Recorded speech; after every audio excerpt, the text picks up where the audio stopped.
Okay, we're going to call the meeting to order at 5:30 plus or minus a few seconds on Thursday, July 16th, 2026. We are situated at Poetry Town Hall, 5671 County Road 323, Poetry, Texas 75160. We have a number of meetings that will go continuously tonight. We're going to start out after we do roll call to establish quorum, the pledge, and the prayer with our executive session, and we'll have to ask, we're going to go blank on the stream, and anybody that's in the room other than the council, myself, and the deputy secretary are going to leave the building. We'll do a quick executive session, hopefully quick, and then we're going to roll into a zoning board of adjustment hearing, and then we're going to roll into a workshop and then into a regular town council meeting. So tonight we set a record. I think that's the longest agenda title we've ever had. But be encouraged. I think it's going to go quickly. I don't think it's going to take that long, but it just helps us to not have to set up 4 different times and you to drive down here. So, Madam Secretary, if you would establish quorum by calling roll, please. Mayor Jaffe, Present. Mayor Pro Tem Fowler, Here. Councilmember Anderson, Here. Councilmember Bryant, Here. Councilmember Hibbs, Here. Councilmember Kendrick. Here. Mayor Jaffe, a quorum is present. Thank you, ma'am. Okay, if you would stand, I'll lead us in the pledge and prayer. I pledge allegiance to the flag of the United States of America and to the republic for which it stands, one nation, under God, indivisible, with liberty and justice for all. Please join me in prayer. Amen. Father God, thank you so much for the opportunity to gather here each month and to represent the citizens who elected us and those who didn't. I pray that you would be with us tonight as we have our conversation, that we would glorify you in all that we do, and that you would help us to make all the right decisions for the citizens and for the kingdom. I pray all this in your son Jesus' name. Amen. Amen. Okay, so again, if I can ask Betty and Doug's wife and others if you'll step out and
Be encouraged. Be Good encouraged. business. I mean, this is good discussion.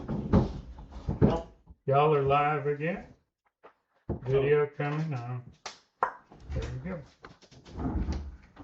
Okay, everybody back to the table. Okay, we're calling the meeting back to order at 6:12. We just come out of our executive session. We'll give an overview of that when we get to the regular agenda. We're going to move into our zoning board of adjustment hearing, which I believe will go pretty quickly. We have, as part of, figuring out zoning and board of adjustment and how we do and all of that, I put this on sort of in an abundance of caution.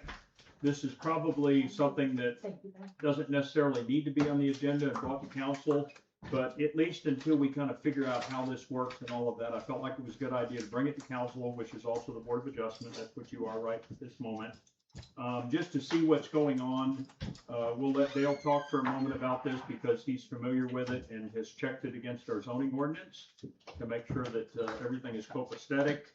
And assuming the conversation goes well, we'll wrap this up with a motion and vote to sign off on this preliminary survey plat if we're all in agreement. So, Dale, you want to kick us off? You should have lots of stuff in your packet, pictures and diagrams. And Well, I want to start back to this last January. Maria Martinez, who is a real estate broker, realtor, I guess. I don't think she's a broker. I think she's a realtor or an agent. Anyway, she contacted the town, got the letter on it, and we worked for several weeks about what she could do with that property as an agent. And quite honestly, I want to applaud Maria and the way this, I mean, it was seamless. If you ever want to see a textbook example of what needs to happen, this would be the one I would show you. So I want to applaud that they did that. So here we have a broker, an agent came in, want to know all the do's and don'ts. If we have a file, I'm going to give it back to you, that we had. And this is another good reason why to keep a file. We went through everything and a lot of the emails and everything. So it was a good job that you did there. All right. So she went out and marketed the property and she had a buyer. The buyer comes to us with a preliminary plat. I woke up a week or so ago one morning, in the middle of the night, said, wait a minute, he's not the owner of that property. I knew this was just pulling out from my history. And so this is an education for everybody and anyone that we staff. Understand, we were sitting there talking about a plat of a piece of property that is not in his name. So understand that we all, because you looked at this stuff, it's in someone else's name, it's the CAD file. So understand it'd be like me saying, oh, Tom, by the way, I went and replanted your property for you. Been So, done. And again, it's just a little lesson. When always look at that ownership. Are you talking to that owner and try to establish? I knew it, but it just, anyway. So he has come up, he's a buyer. He's come up with a preliminary survey. And this is very normal in the real world. If you've got a piece of land and you're going to say a divide, in a sense, he's going to develop it. You're going to develop it. You always go in, and in most towns require a preliminary plat approval. It's a requirement. You have to come to them first in a preliminary. And what a preliminary plat does is tell you, hey, this is my ideas. This is what I want to do. And then you go and agree with, work out, okay, do this and do that. And then, and preliminary surveys can come back in several times if you have to. But that's very common in business. From a buyer standpoint, I don't want to close on a piece of property that the city hasn't agreed to what I want to do. So oftentimes you are dealing with the end user, not the current owner. Okay? As an example, when our infamous Hernandez Navarro deal, that's basically what the mayor did of the last couple of weeks with him, is getting all that straight. And so what Navarro did, what he ended up coming back to us with, is a final plat. And the final plat is different from a preliminary, because the preliminary has a legal description and all of that, but there's not a certification from the surveyor. Here's all of these signature blocks, which Mike, I guess we signed all of that. And that's the difference. What you do from a preliminary to a final is you add all the legalese to it, because they had to go to the county. So in this case, it'll have the Town of Poetry signature and it'll have the Commissioner's Court. Yeah, and that's why when I went to you, said, do we have the language yet? Right. And Mike got the language and sent it to me, and I sent it to the buyer. All right, but just so you'll know on this, because I've been monitoring it, and of course the CAD and the records don't show that he has closed on the property, but he has actually closed. And I said, oh, you've closed? Oh yeah, just the other day. So in a way, I guess using different words, Dale, this is kind of a hypothetical, right? If I were to do this, would the town approve it or not? Right. And so what we're being asked is this agreeable to the Town of Poetry Right. Then and he'll go consistent do with the our zoning final ordinance? verdict. Right. But just so y'all will know, we'll have it in the file, he's actually closed on this on July 1st. Because I asked him, when do you close it? And he said, oh, I closed the other day. Well, then send me a copy of the deed, which he did. So officially now, unlike Hernandez, he already owned the property. This wasn't an issue with Navarro.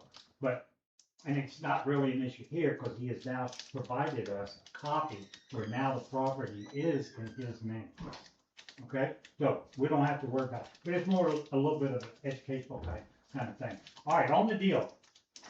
The people own 1.5 lots, or they split lots years ago, lot 35. So they ended up with 2.15 acres. And of course, they want to split that into two. It's basically what is 1.077 acre lots, two lots. And of course, so we had to look at it from setback. Of course, this is in Hidden Oaks. They also had deed restrictions on top of it. So they have, their setbacks are a little different than ours, but the setbacks, theirs is actually more strict than the town. So as long as, and I told you, as long as you're meeting those restrictions, you're fine. You're gonna meet ours. The idea is to make it so strict that you meet both. And that's what he's doing. And so he split it up. He's got the setbacks are good, the frontage is good, and all of that. So it's again, it's just a straightforward textbook kind of an approach. There aren't any issues that I could see. Part of it is because he's on the curve of the road, and he's got plenty of frontage to meet the 150 feet. So that is basically it. It's really just kind of a, unless you find something, it's pretty much a rubber stamp. So nothing about what they want to do, Dale, violates or presses hard on anything in our zoning ordinance. This is Well, this is a proposed, so this. understood, but I'm just saying, there's nothing we need to push back to him and say, you're a little close, you're a little off, No. he And I'll is be honest meeting with all you. of the criteria of the current Yeah, ordinance. and I'll be honest with you, he owned, well, I better not say that. He's going to put mobile homes on these two lots. And he can't. We don't have a restriction against that. so. Deed restrictions and under the single family zone, but I mean, just to be, Well, as you Well- say, he's got a set of covenants, but that has nothing to do with us. that This has is, nothing to do with he that. bought that property, he took these And he on. knows he's got covenants in zone, Right. okay? Okay, questions from council, questions or comments? I guess my only question is the 1.077, is that on gross acreage or net acreage? Because I It's couldn't, based on this legal description, so it would be gross.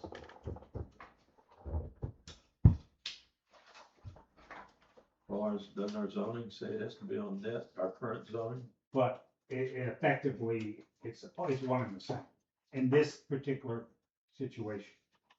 I don't think so, but, Why? I don't have What, any tell me problem. why? because when we net takes out some of the easements where Gross that- takes in, goes to the center line of the road.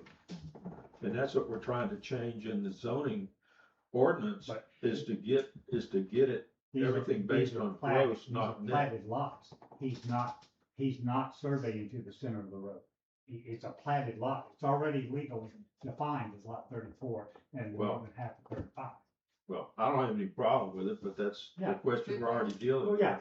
There's Yeah, a had difference that between- been an issue, measuring from the center of the road or something, yeah, I certainly would have looked at it, but it's not an issue because it's a platted lot. Well, I'm fine with it then.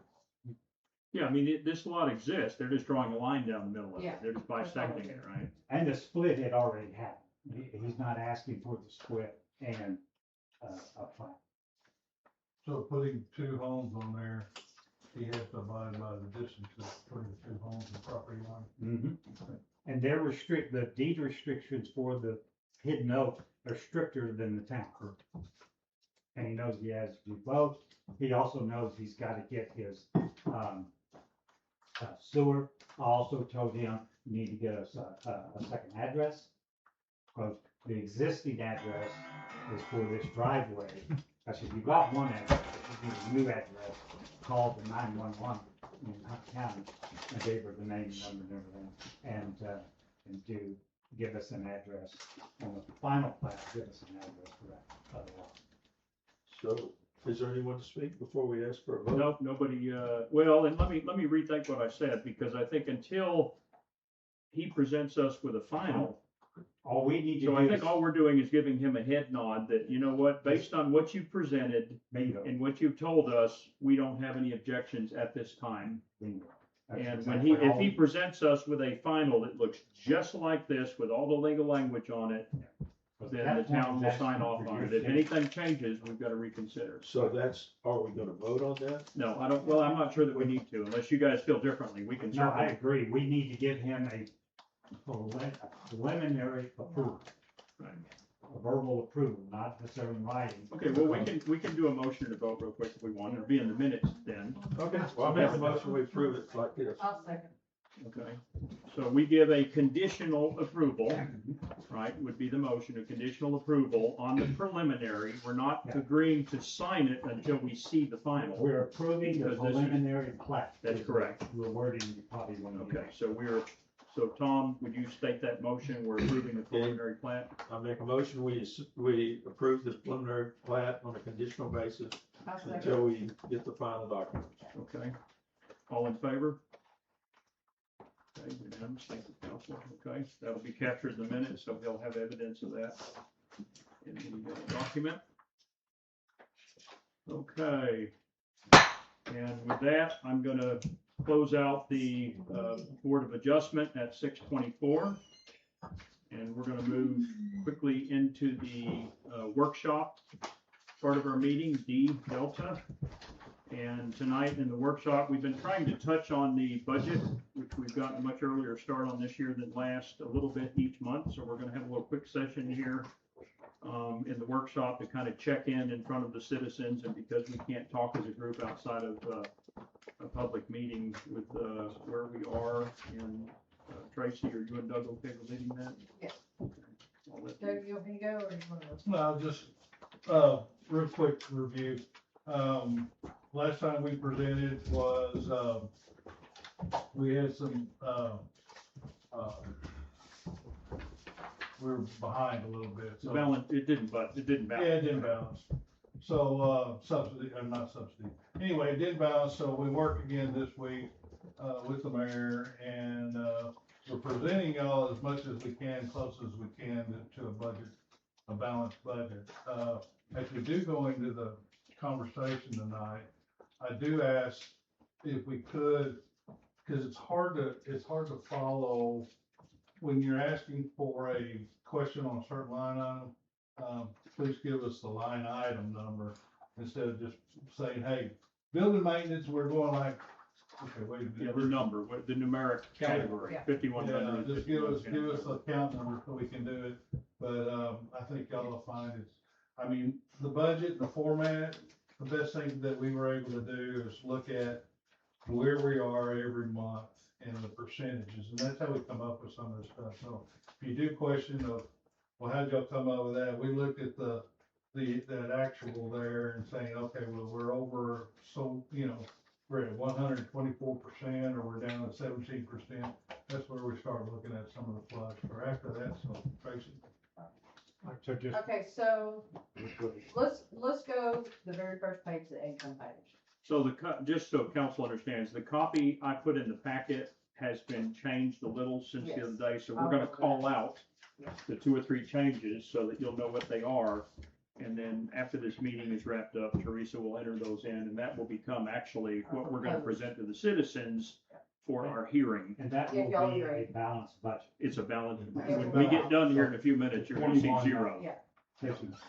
We're hoping it's balanced yesterday. Yeah. But it'll Okay. still be balanced. All right, so let's talk about our income for a little bit. A lot of people don't know this, but Encore 4010, Encore franchise fees, that we get that's paid 4 times a year. FEC 2 times a year. Blackjack is quarterly, and then sales and tax revenue Monthly. is monthly, 4,400. Any questions on that? 4,400? The number 4,400. Oh, count. And that's important because I had to kind of wrap my head around it, because you think about, well, wait, do we have any more payments coming this year Yes. from this one or from that one, right? Because they hang over, but the good news is last year's hung over into this year, so you Right. don't lose anything, you still get a full year. Exactly. It just doesn't line up with our With our- fiscal our- start and stop. Yeah. Like, their physical year is different than And ours. our accounting. Yes. Well, yeah, Yes. I just have a question on the prior 3,000, item 3,000 Mhm. on income, prior year excess. What I have shows, 50,366. Have That's- y'all adjusted That's that correct. at all? So what we did was we took the same number that we had last year and put it in that spot, because we know we're gonna get, we're gonna get more money from Blackjack, sales and use tax, and Encore, let's see. So we'll get a payment from Encore in September. And we'll get another payment from Encore in December. So that number, 50,366, is gonna be higher? It's gonna be very close. Wouldn't you say, I think Teresa? it's, Yeah, we're kind of running similar to last Yeah. year, so we figure it'll be at least that, and we'll know that, that'll be the after So to September. Okay. kind of give you an example. So when we did our blackjack numbers, we only earn $1,000 more than we did the year before. Oh, it's kind of chump change. It really kind of is. It's gonna be no more than, I would say, $1,000, give or take. Okay. Does that make sense? okay, so let's go to the first change. You wanna do that, Tracy? I think that's 5,100.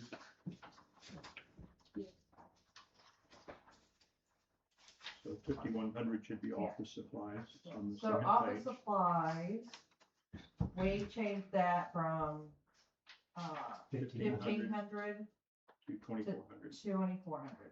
2,400 expenses? $2,400, yeah. And that's a little bit high, but we just wanna. Well, you gotta look at it this way, if we kept it at 1,500, that's only $125 a month in office supplies. That's not enough. That's not bad. Yeah. Okay, that's fine. And Okay, it's not just copy paper, it's if something happens to a computer, I mean, it's any number of things, toner, ink. so last month there was a question on 5150 general dues and memberships. So we got North Texas College 200, Chamber 200, TML 250, so that gives us a total of 775. So 800 goes to 775? Or just leave that, yeah. No, we're leaving it, we're leaving it at 900 800. Okay. or Okay. 800. Okay, the next one, I think is 5,600 Yeah, professional so services. 5,600, we are taking that $30,000 away, y'all. And we're gonna bring it to 85. No, 76, 58, 81. $7,658.81.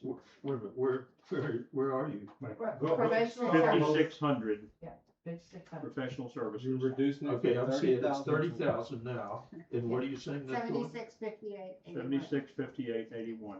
Sorry again. 76. 7658.81. Why? That's the only place we have to balance the budget. Well, this is a good time to talk about it then. Where are we gonna pay for, where's the money to pay for the ETJ releases? We can't just keep kicking, we gotta at least talk about it, guys. No, we can talk about it. It's fair. I mean, what we're telling you is not the end. That's why we're having this meeting. Yeah, but we gotta come up with 35,000, you just took $22,000 out of that line item. I don't have any other way, where to take it. So what does that make, line 5,600? 5,600 is $7,658.71. 81. Okay. Is that 81 cents? 81 cents. So let's finish and then we'll come back to that so we can just see, because we're gonna give you numbers that make it zero, but we can go Okay, rob some from somewhere if we have to. okay. So 5820, I think is the next one. That's legal lawsuit. Lawsuit fees, Right. yeah. Because we haven't spent a lot of money in that category, that has been our number consistently, we're gonna lower that $1,000, so $14,000. Okay, Tracy, that's the one that I think, since we know now it's not going to the Supreme Court, Mhm. and we're not having to go to outside counsel. Yeah. Supreme Court, I think that could be a lot lower myself. Okay, well, let's That's why hold we're talking. that thought. Yeah. Move down 2 lines to legal other. Yeah. I mean, it's now we know. Give me a number. Line 5620, Page 3, Okay, I got it. we now know that it's apparently gonna go back to Judge Blair, okay, but it's only on 3 issues, not the full range. okay, And those 3 issues, to me, don't have all of the depositions and all of the things that it would have if we would have gone to the Supreme Court, which is why I supported the 15,000. okay, Now, I think it's gonna be much less to go back to Judge Blair on those 3 issues. okay. So I'm gonna address that. Okay, So, what we were lacking in is 5840 legal other. So that's like phone calls, copies, stuff like that. yeah. So, Miscellaneous. And yeah. we're running a little over on that, so we need to so beat that up. we put that at 1250. 1250. On line 5840 goes to 1250? $1,250 even. Okay, Okay, so I'm just gonna put this out there. I don't know what a good number for the lawsuit would be, but I would hate to take funds out of that total category in case we needed them for something else. But that's entirely up to y'all, like well, I guess my told- reaction to that would be if we had something else come up during the year, another lawsuit, yes, then we could address that then. Right. yeah, we'll but where are figure we it out. gonna get it from? That's the thing. If we Well- take it from it now, where are we gonna get it from later? Well, Rainy day, where's rainy day? I guess I would Okay. say, not anticipating another lawsuit, I would say, just lower the 15,000, and I would bring it down. The Well 14,000. below, excuse me, You wanna do 10,000? I would even bring it down lower than that, I don't think it's gonna hit. Okay, but let's finish the earlier conversation. So if you go to the last page, that negative 21,441.19 is zero. Yeah, Okay, Yeah. So we're balanced with what we just put out hypothetically. yes. So now we can change from well, there. actually, in some ways, I'm supporting what Tara said. I get it. No, I think No, you wait, are, but you- it's not we all can of it. do It's only that. I 10 mean, grand or whatever, you know, right? It's, It's like when we made these changes to Right. balance it, I'm like, we can't do this, the council needs to have a say in this. These- So we're gonna okay. give them the say, this is These, it. these comments, we're anticipating. Yeah, Okay, I guess I would say, bring the lawsuit, 5820 okay. item down from 15,000 to 10,000. well, it's 14 right now. You're gonna take it down. Yes, I don't think we'll need 14,000 next year, given what we know. So you're gonna take it to 10 or take it to 4, which Take it to 10, 10. I'll take it to 10 for now, and Tom's willing to give me 4,000. I was gonna say, he's Yeah, only so giving you you wanna- 4,000. I He's still will way take it short. right now. well, Okay, that's Well- okay. We'll take it. So do you wanna put that Not yet. forward? Okay. Do you wanna put it right now? In 5,600, let's add it there just so we keep Okay. track of it. So we add 4,000 to, so you're So up that's gonna to, be $11,000. 658. Yes. 658. okay, you're only, 19,000 short, Terry. What else? I think, you want? where are we going, 35,000? 35. Now, that's just one is, but we can. I may not get them all another done in issue 1 year. but A little that's- later. Cause I can help you. Well, work on let me ask you this, let's, while we're on this subject, let's talk about this. Can we, if we're gonna do ETJ removal, can we do them like one this year or two this year and then? Well, I not mean, one, but What do some you mean, number. survey? I think that We 35,000 have to remove the was more than that, ETJ from the town map, not necessarily so, the ETJ removal. Right? say that again? We were, the 35 was to update the map. Yes, I think so. That's what Yes. we're talking about. yeah, Well, that's what but we're you, talking. but you were saying about doing, Well, that's the ETJ removal part of the Right. map.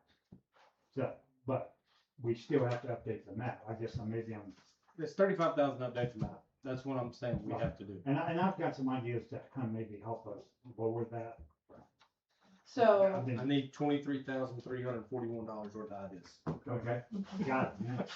Well, Doug's We're still moving got in the right 5,000 we're, words in we're management. working towards that. I was closer to 15. Now, Now, Wait, we wait, wait, can, still. if you go to pay, the last page, the rainy day fund, emergency management, we've got $5,000 in there. What's the name? Wait a minute, Page 5, before we go through that, yes.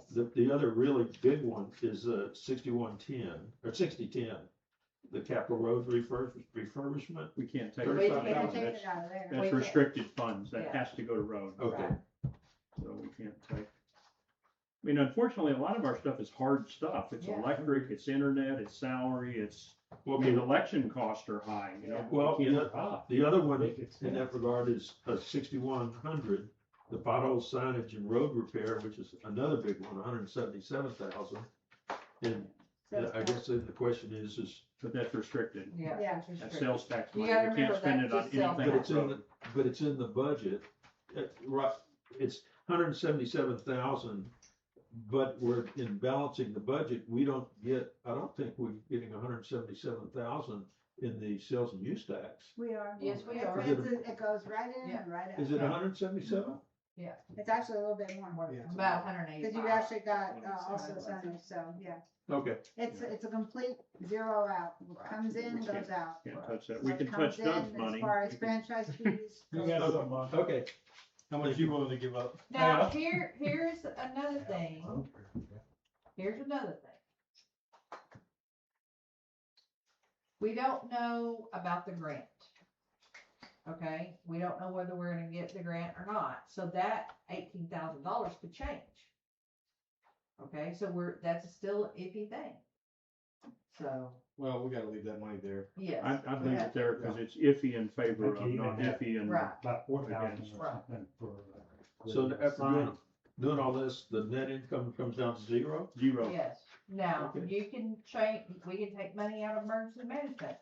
The only reason I say not to do that, Wait a minute, which line item is that? that's 6,600. the last page, 6,600. If we were to get a tornado and this building was wiped off the slab or cinder blocks, Well, that's insurance. yeah, but we got a deductible. I mean, the bake sale, I don't We know. can take, we can take, you know, I mean, we could take another, bring it down to 2,000. I mean, we're dealing with a very small pile of money and a couple of really big bills. It Yeah. doesn't, you I know. mean, I hate to see it go below 2,000. So if we give We you, gotta. Okay, Terry, you got another Got 3,000. another 3,000. You're So, inching your way so the up. 5,000 is gonna go to 2,000. We'll talk later, Terry, but. Okay. Let me just say this on the- 6,600 goes to 2,000. And And now we're at 13,650. 5,600 went up No, 2,000. we got three, And so we're then at 14, right? 5,600 Yeah, 3,000. 14. That's right. 14,658. So then 21,000. goes to 14,658. That's I correct. got you closer. You got me close. Well, you Okay, cut me before we got closer. I'm sorry. okay. Look at that, look at that. I'll go along with that.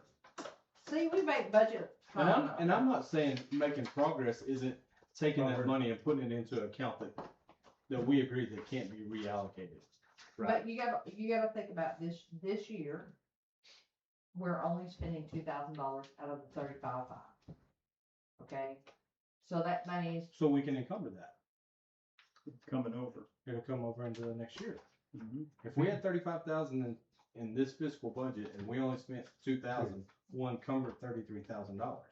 yes, but, But we It's- have to balance the budget for this Yeah. year. But So that you comes gotta- into this category, right? Yeah, Yeah. that would be a, Or, I we'll know guess- more closer to September also about Yeah. the election expense. That could be lower get- than I- newspaper. Yeah, I Could get be balance lower. in this, but if you're telling me that you projecting we're gonna encumber that money, well then we'll put whatever we decided, whatever we're That'll come 14,000, into, you and might, then that'll give us you may $45,000. have more than 50,000, Yeah, whatever it that's is, fine. 366. Yeah, whatever our, Yeah, we Extra don't prior lose the year money at use. the end of Yeah. the year. Well, I didn't know we still So- had money Right. to. For- We for can the- technically do a match. yeah, for the And audience, I've been thinking how So we what can bring the happened- 35 down. we will have money to carry over into the new physical year once we get that money from where we get our income. And we call that prior year use. So just so you understand, we projected it to be 50,000. It could be more, it could be a little less, but we'll have more money that comes in throughout the year. Is that Yeah. money we're talking about part of this 50,000 that you're projecting? That No, 33,000? that's just looking at what, Yeah. close to last year. Yeah. I Okay. think it may be better. Yeah. Maybe. I think it might, and I think You might we get might another not 10 have out as of it. much an election expense. We may have to spend some And election expense newspaper. this year. Well, we've September 30th. $16,000 for it. Yeah, but September 30th is the end of our fiscal year, Right. and we may have spent, Kick have to spend some in spend this some, year get some, yeah. and not next year. Gotcha. We may, Okay. we may have some Does savings everybody there. understand that? Yes. Okay. I mean, yeah, we've got But the then the rainy day November money election, we might, Right. already other coming, than in our at the end of final- next year. Right. So what we're trying to do is just limit the expenditures to balance the budget. But we've always got that plan B on. I guess just to be super specific what I'm asking, the prior use money that we're budgeting for income, mhm. the 50,000, I guess it's the best guess, but does that include the encumbered money from professional services? Yes. So Yes. that's already accounted. That's all of the money that hasn't been spent this year Yeah. goes into that bucket. It's not Yeah. road money. So it's already accounted for, it's not like Yes, we haven't, it so I is. still gotta squeeze you out some more. Well, Well, like Teresa well, I'm said, saying, we'll have election Take our time. expenses in this physical year This one. where I've got 16,000 slotted for elections. For next year, a lot of that money will come from this budget. So we will take from the election expenses and we can move it, and we should have a good idea what that is in September. Okay, so now when do we need to And- have a final vote on this? Is it September? September. it may be larger. So for we'll some do- reasons. We're gonna We'll have do a a hearing, workshop. we're gonna have a hearing next For you month. too. Yeah. So we're gonna leave out of here tonight with a set of numbers, whether they're these or we change them a little bit more.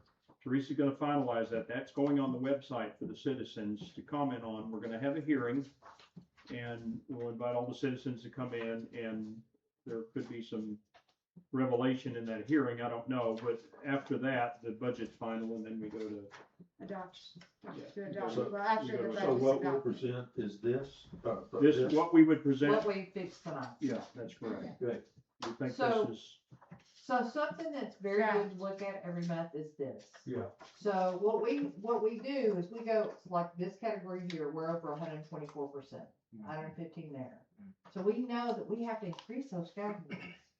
And so that's how we come up with the budget. Okay. Any questions? I think you did a good job. Thank you. I We think try. we do. We work hard. okay, so It's hard trying to make decisions for y'all. I'm like, I'm not doing that. if we wanna run with the numbers we just had, so Terry, you would be leaving here With less than I came up. with quite a bit less than you came in. God bless you. Welcome to city government. Yeah, 14,658.81. We all have the same obligation to get those ETJs. Yes, I understand. No, I understand fully. And trust me, those conversations were in our budget meetings too. I think we'll have one then. Okay, I mean, the thing is we have to keep the lights on. yeah, I agree with It's just- Teresa. I think the use of I prior think year we're gonna excess have is gonna more. be quite a bit more than I that. don't see an income 50 is a category. safe number. We just Income, knew that we did income at least as category for well the as bake last sale. year. Well, that's- But That would We're be throwing that, donation. that's our Hail Mary. We're gonna do that. Maybe we should Okay, put one. chili cook-off. Nobody signed up, but maybe since you've had an urge to say something, does anybody in the audience want to speak on this topic? You're welcome to step up to the mic and throw in. long as it don't cost us some more money. Yeah. Okay, so we're leaving here with those markups, so did you capture all those, or you want mine? Yeah, I have. Teresa's Okay. got And So I will Teresa will type send it those to you in. To review, Right, and you to review, Please. and then I'll send it, and then we're gonna and send I'll them let to, y'all send it out. Or you Secretary want- no, I'll Laura. send it out. Yeah, you- Secretary Laura's gonna put it on the Well, website. there's no need in sending it out until next month anyway, so just, we'll make the adjustments and Okay. figure it out, Alright. instead of wasting time. Okay, so Okay. the workshop's done. Nobody wants to talk? We're gonna call the workshop done at 6:47. Moving Have a nice on. day, everybody, evening. Thanks. Thank you, Teresa. Teresa. Thanks, good night. Okay, we're moving to, E, items of community interest. Let's see, I got a whole bunch of them. These aren't in any particular order. First one up I have is the Poetry Community Picnic, which I think was a great success. Thank you to, Debbie, MR, to Teresa, to David, who helped with sound, and others. I thought it was just a neat sort of non-political event, you know, where people came by and the wind didn't cooperate. It was a little windy, but that was a blessing because it didn't get hot. So anyway, I very much appreciate the group working hard to put that together and all the signage and everything else, and look forward, you know, as we continue to grow as a community, having kind of those neutral events. You know, we're headed into election season here in a little bit, and that's for like a very different reason. I like the ones where it doesn't matter who you voted for, you can just hang out with your neighbors, because I always meet a lot of new people. As you probably know, the Poetry Citizen Survey is up and running. You would know that unless you live on 1565, because apparently they mowed all their signs, so you'd have to put them back together to read them. Anyway, last I checked in, we've got about 100 people or so that have completed the survey. So remember, our population, according to TML, is 2,059. So that's about 5%. That's a little low. We're hoping to have a lot more than that. Now, having said that, we're having a town hall meeting on Tuesday, July 28th. And the big topic of that night is going to be the survey. We're going to go through and explain the categories, get all of the citizens' thoughts, and hopefully encourage some that haven't filled it out to fill it out. That information on that town hall is on the website. Again, it's Tuesday, July 28th. It's going to be from 6:30 to 8:30 at the Poetry School. We're going to set up to accommodate 1,000 people, and if y'all don't show up, we're going to be disappointed. And a shout out to Chad McFarland. He did a bang up job getting us the sign. Yep. And Yeah, thank you to helping Chad, us and for that. yeah, and he did. And I like the sign. I got several comments from people. They said, you know what, I can actually read it. I mean, Yeah. sometimes when you do signs, you want to put all kinds of stuff, but you can't read them because they're too tiny, you know, and you can read that at 60 miles an hour, and that's pretty cool, so. Hey, Mike, I just, one thing is, you said 2,000 people, but there's 900 and I'm some joking. voters. Okay. So we're 2,000 about 10% or a little over 10% on the voters. voters, right? Right. And then the second thing is, I guess, we discussed it at the last meeting, and everybody needs to know, only one sees the survey and sees individual results is Laura Lay. That's Yeah. correct. The rest of us are, none of the council are involved in counting or reviewing or Yep, that's correct. even seeing. Yeah, and we'll figure out when we get all done with it after it's closed out, weeks from now, how we tally it up and present it. Because I think it's worth presenting back to, you know, here's how the counts went, here's some of the comments, whatever. We'll figure out what the presentation's gonna be like. Okay, big thank you to Herbert Fletcher for installing our after-hours Dropbox. You know, one of the challenges we've had here, of course, we're not open every day of the week, and unless you're lucky, you come to drop something off, and we may not be here unless it's our one day that we're officially open. So we made the call to put in a Dropbox, and Herbert Fletcher offered to do it. We were prepared to pay him to do it. It was a very fair estimate, and in the end, he chose to donate it. So very, very appreciative for that. It's as you walk up the stairs, there's a little sign. It's weather tight, it's secure, so you can drop things after hours, and they won't be all wet and soggy. So that's very appreciative of him. Ongoing thank you to Hunt and Kaufman counties for their continued help with our road maintenance. I've been asked to announce, there is a Kaufman County Gold Star Families Memorial Dedication Ceremony coming up in a couple of months, and we'll mention this at a couple of meetings just to let you know. It's going to be on Sunday, September 27th. And David and his wife are part of the Gold Star community as a consequence of having lost their son in service, and very appreciative for his service and for their family. And they would like to have as many people as possible come out and participate in that. It's going to be at the Kaufman County Veterans Memorial Park, so they're putting up a really nice memorial. So if you want any more information from that, you can reach out, and we may get Laura to link it on the website so people can find it. And let's see, I think that's it. Yeah, that's it for community stuff. So let's move into F, reports, and we'll kick off with finance. So you got your normal complement, council and citizen financial reports. Does anybody have any thing that stood out or they want to ask any questions on? I guess I would just point out the sales and use tax report that we've got 191,000 in our bank. We're solvent. That's good. Yeah, and 109,000 is road fund and 81,600 is the general fund balance. So yeah, lights are still on. Lots of Right. stuff. Okay, and then at the end of the financial, you have the road maintenance expenditures report, and we're still kind of evolving this. I know we talked about wanting some other information, and I'll get that added. It's a little bit small, but I like it on one page. But again, that allows you to look at any given road that we've spent money on. And again, this only goes from July of 25 through, in this case, July. I'm working to get prior year stuff on there as well, so you can kind of see from the beginning of time what we spent on these roads. But anyway, that gives you a feel for what we spent on the different roads and what kinds of work. And then this month, I added some color to tell you whether we charge that to capital, which would mean it was a bigger project intended to last longer, or it's pothole repair. And we all know potholes are like fire ants, they recur.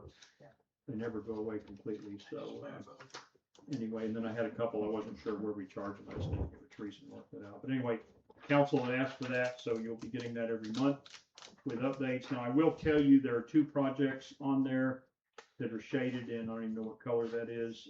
There's one in Hunt County for County Road 2432. That's been scheduled for next week. Okay, so those funds are committed. That's $15,378. And then down in Kaufman County, K16, that's this road out here beside the building. That work was completed this morning. That's County Road 323. So they did 1,000 something feet of recovering all the way down. And then, of course, potholes the rest, but we're working our way up. So again, the strategy there is when we've like filled, and I'm making this number up, but when we filled a few hundred potholes on that section of road, it just gets almost undrivable because it's just so bumpy. Yeah. That we'll come in and do a level up, you know, if we can afford it. So that's kind of what we did that direction to 321. We'll get to this later. We're going to jump around a little bit. So anyway. But that money, I go ahead and count it as though the money's gone, even though the job wasn't completed, because we've told them we want it and they're expecting it, so. Okay, quickly, we'll run around the table. I'll kick off with any individual updates. Tracy, you referred to the TDA grant. So a quick update on the TDA grant. I would call it a go. We had a little bit of a snag, and I don't think I've mentioned this to the public or, you know, in a proper meeting. The section of road that we had selected as project one, because remember we put in like 5 projects because we weren't sure which one was gonna, we did the survey of the citizens' income and all of that for that. TDA came back when they started reviewing project one and they said, wait a minute, other people back in there might use this road too, and you didn't get there. Well, it's like, we did what our administrator told us to do. That's why we picked this grant administrator. And we surveyed the houses that we felt like, but they said, well, this guy could use that road. I mean, anybody could use that road. It was kind of a weird deal, but that's okay. Our goal is to make TDA happy.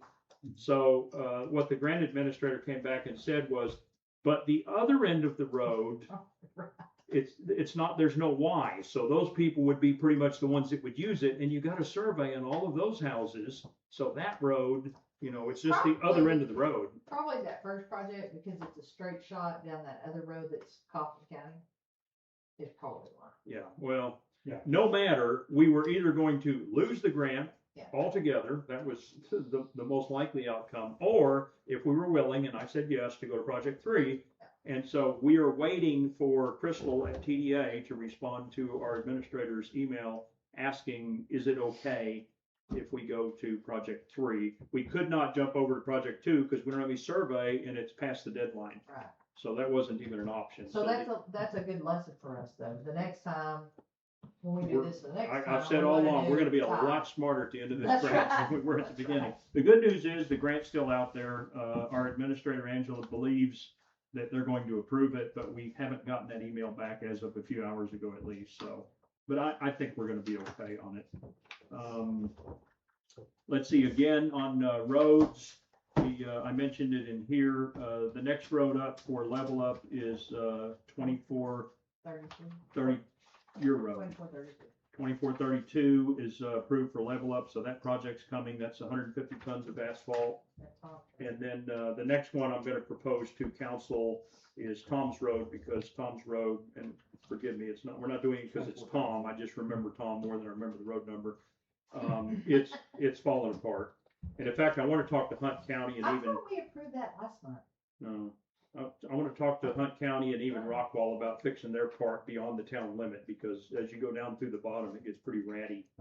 I mean, it's starting to fall apart. Well, it's not only that, we get blamed for it. I get Yeah. people saying, why aren't you fixing that down? I say, well, that's not our road. Well, and then after that is gonna be a town-wide pothole run, and I was explaining to somebody today, I appreciate citizens sending in when a pothole shows up in front of your road, but I just don't feel appropriate to go to the county and say, hey, can you run a truck out here to fix one pothole? I think it's just gonna make them angry, and so I let it kind of build up a little bit, so it's worth them, and then what I'll do is I'll buy 2 or 3 dump trucks full of asphalt, and they'll come out and just do the whole town. I mean, I just give them a list of all the roads, and so here pretty quickly, we're gonna make a town-wide run, and we'll fill in just about everything else that's left. Terry? I'll pass. Tom, anything? Nothing. Bill? On the highway safety grant for the signage grant, I met with Hunt County 911 and had that whole list that we made up of all the questions and went through each one of them and get good answers. And then we have some other issues. We still got a few tweaks of that, but what I basically agreed to, she said was the best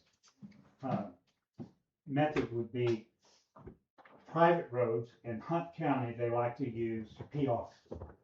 And so we're gonna use, I'm gonna change that with TxDOT, change it to a PR. And she said they like to see for private roads, red lettering. Yes. And that makes sense. And then we also have a lot of private roads with just names. Okay, but we're not gonna call it a private road, we're just gonna make the signs red.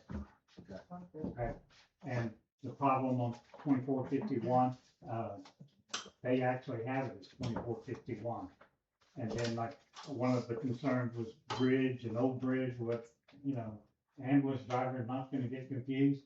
There was actually a hearing on that. The county commissioners approved Bridge Road and Old Bridge Road. So we solved that problem, right? But it is what it is. And so, we found a couple more private roads. And we'll, as I get that cleaned up, we'll try to get it on some maps and things like that. The other issue we're looking at, one of the things that we're gonna talk about later is the, RFP for the service. And we've been talking with Councilman Fowler, talking about a proposition, and we talked about it last month, about possibly removing the half moon. From a survey standpoint, for the survey to be a tool this body can use, those half moons, understand, when you put stakes out, you're gonna be putting stakes out in the middle of somebody's patch versus a stake out on a property line or on a fence line. That stake is gonna be somewhat more protected and being able to find it. So we're looking at that. I've done a quick math on that. We've got half moon, quarter moon, eighth moon, all said and done. We've got approximately 40 half moon, equivalent to 40 half moon. And we talked about 48 to $60,000 for that. So now where do we draw the line? And Councilman Fowler came up with a good idea. We have beginning, pointed in. Then that's it. Square it off. Square it off. And I think on a lot of them, real quick, you get into like these roads, this is not in the city anyway. Yeah. Those are easy. Yeah. But then, and you know, like the sand pit, things like that. But then you get in a cul-de-sac, that those are the ones we're gonna have to kind of look at, because we're gonna lose property owners, voters, things like that. All said and done, if you just do, remember the old equation in high school, pi is r squared? Yeah. And we said, we'll never use that. That's how we figured out the size of those half moons divided by 2. But we're only losing about somewhere between 105, 110 acres, kind of in that range, depending on, you know, where we draw some of those lines. So that's not losing much. And I gave you the information last month where once a town is established, they understand that the town size and population, everything is an ebb and flow. And so we are allowed to make those adjustments. And in exchange for that, the cost of a survey, we're going from 350 down to 290. I mean, that's a big savings. Well, not only that, the map will be far more usable, friendly, in the future when we have to get out there and measure whether somebody's house is in town. And I would think it would make a difference. that's about it for me. Okay, and just before I lose a thought, Dale, jumping in on the signage thing, because I know I've had some requests from citizens on Green Meadow and a couple other roads. I think what I'm gonna do is measure those poles, those happen to be round poles, a couple I'm thinking of on 1565, and go ahead and order some adapters. And we'll go ahead and put up the signs we've got in the closet on those roads, just so they've got some Oh, yeah, signs we on have the them. signs. It's clearly gonna be a while, Yeah, nothing's but I keeping need us to from see. using the signs we have. We had expected when we did the sign project to do the square poles like the Unistar, but those are like big stake poles. So I gotta figure out the diameter, figure out the right cap that'll hold the sign, and we'll go ahead and put these signs up on those roads, because we have a few roads where On they're the just missing. existing pole. That's correct, on the Yeah. state's poles. Yeah, and on our signs, understand, I requested, they have not given me a straight answer yet, but I requested that we use, instead of the standard black and white little sign, that we use our poetry sign, Yeah, our with the logo. logo on it. Right. And they first said no, then he came back and said, well, give me the dimensions of it. So I have some pictures with tape measures so they could see that they're standard. I haven't gotten an answer on it, but we're going to attempt. Well, if they give us something anyway. ugly, we can always print stickers and go put our logo on it. We can just put But them on there we're nicely. attempting to use the poetry logo. Yeah, not it'd be nice to them have order them say poetry. I'm sure it's a cost issue. Yeah. That's it. Okay, Tracy? Okay, and the last thing, I don't think I said this, thank you to Darius, who's our, TxDOT engineer for the Hunt County side of town for repaving 1565. Did a great job of striping, Yeah, they do. and also for mowing. Now we need to get Nick. You notice where it suddenly gets ugly. Well, that's Kaufman. So now we need to get Nick, who's our TxDOT engineer at that end of town, to repave that part. And, we'll have a good road. But yeah, 1565 looks amazing right now. Probably a lot harder to get stuff out to Ellis County, like. Now, the downside to that, and they told me this when we were talking a while back, is if you live anywhere around 1565, it's a lot louder. Yes, it is. I mean, it's the road noise is considerably more, because if you slow down and look at the rock they put on there, it's not little rock, it's pretty good sized stuff. So it gets really loud. Okay, thank you, council. Let's move to G, consent agenda. You'll notice the absence of a legal bill, and that's because we didn't have any legal charges last month, so that's always a good thing, trying to get Terry some more money.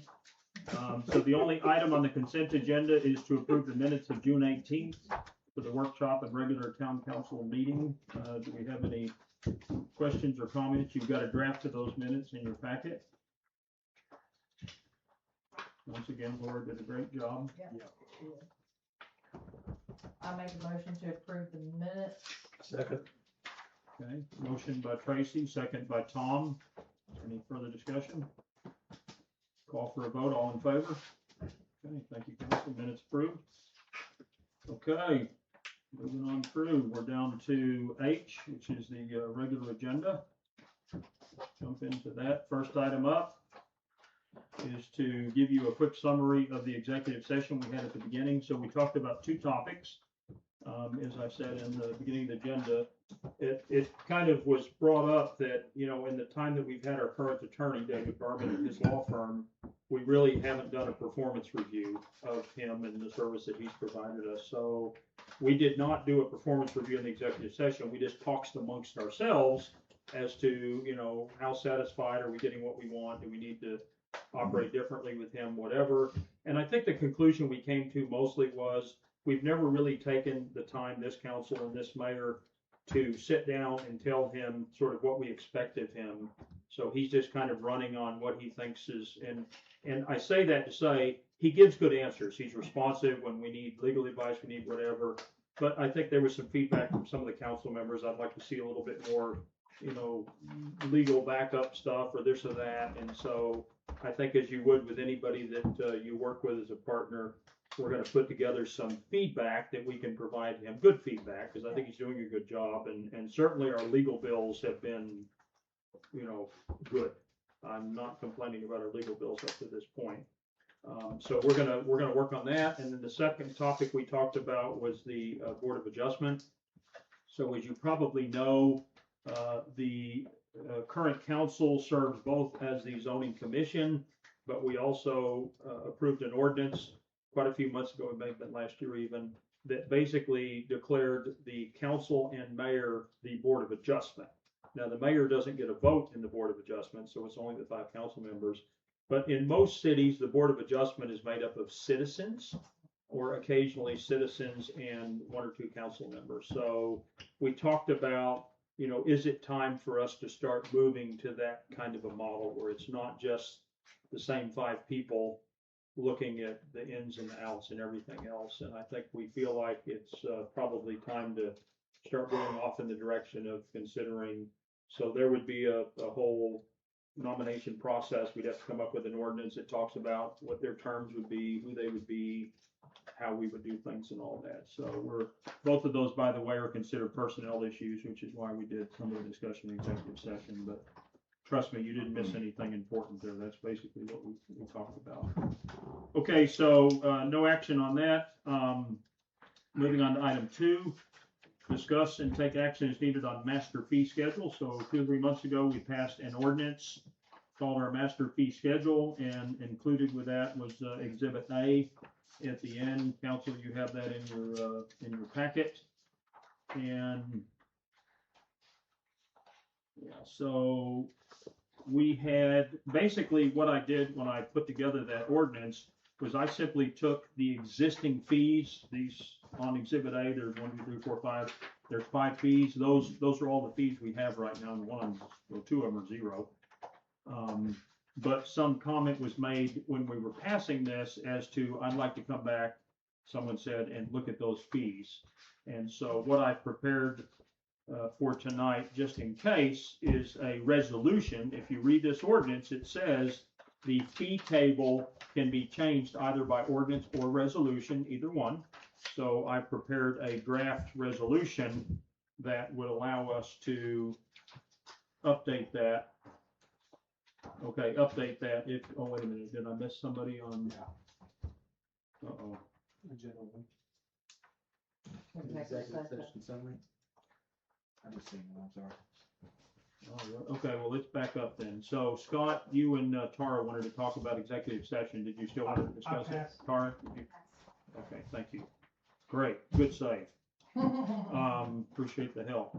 Okay, so now we're back to master fee schedule. So anyway, I have a resolution that if we wanted to change those numbers for whatever reason as a result of our discussion, that resolution would be exactly what we do to use it. So I open the table to discussion of Exhibit A and the fees that are listed on it. All right, I'm gonna start with the ETJ petition.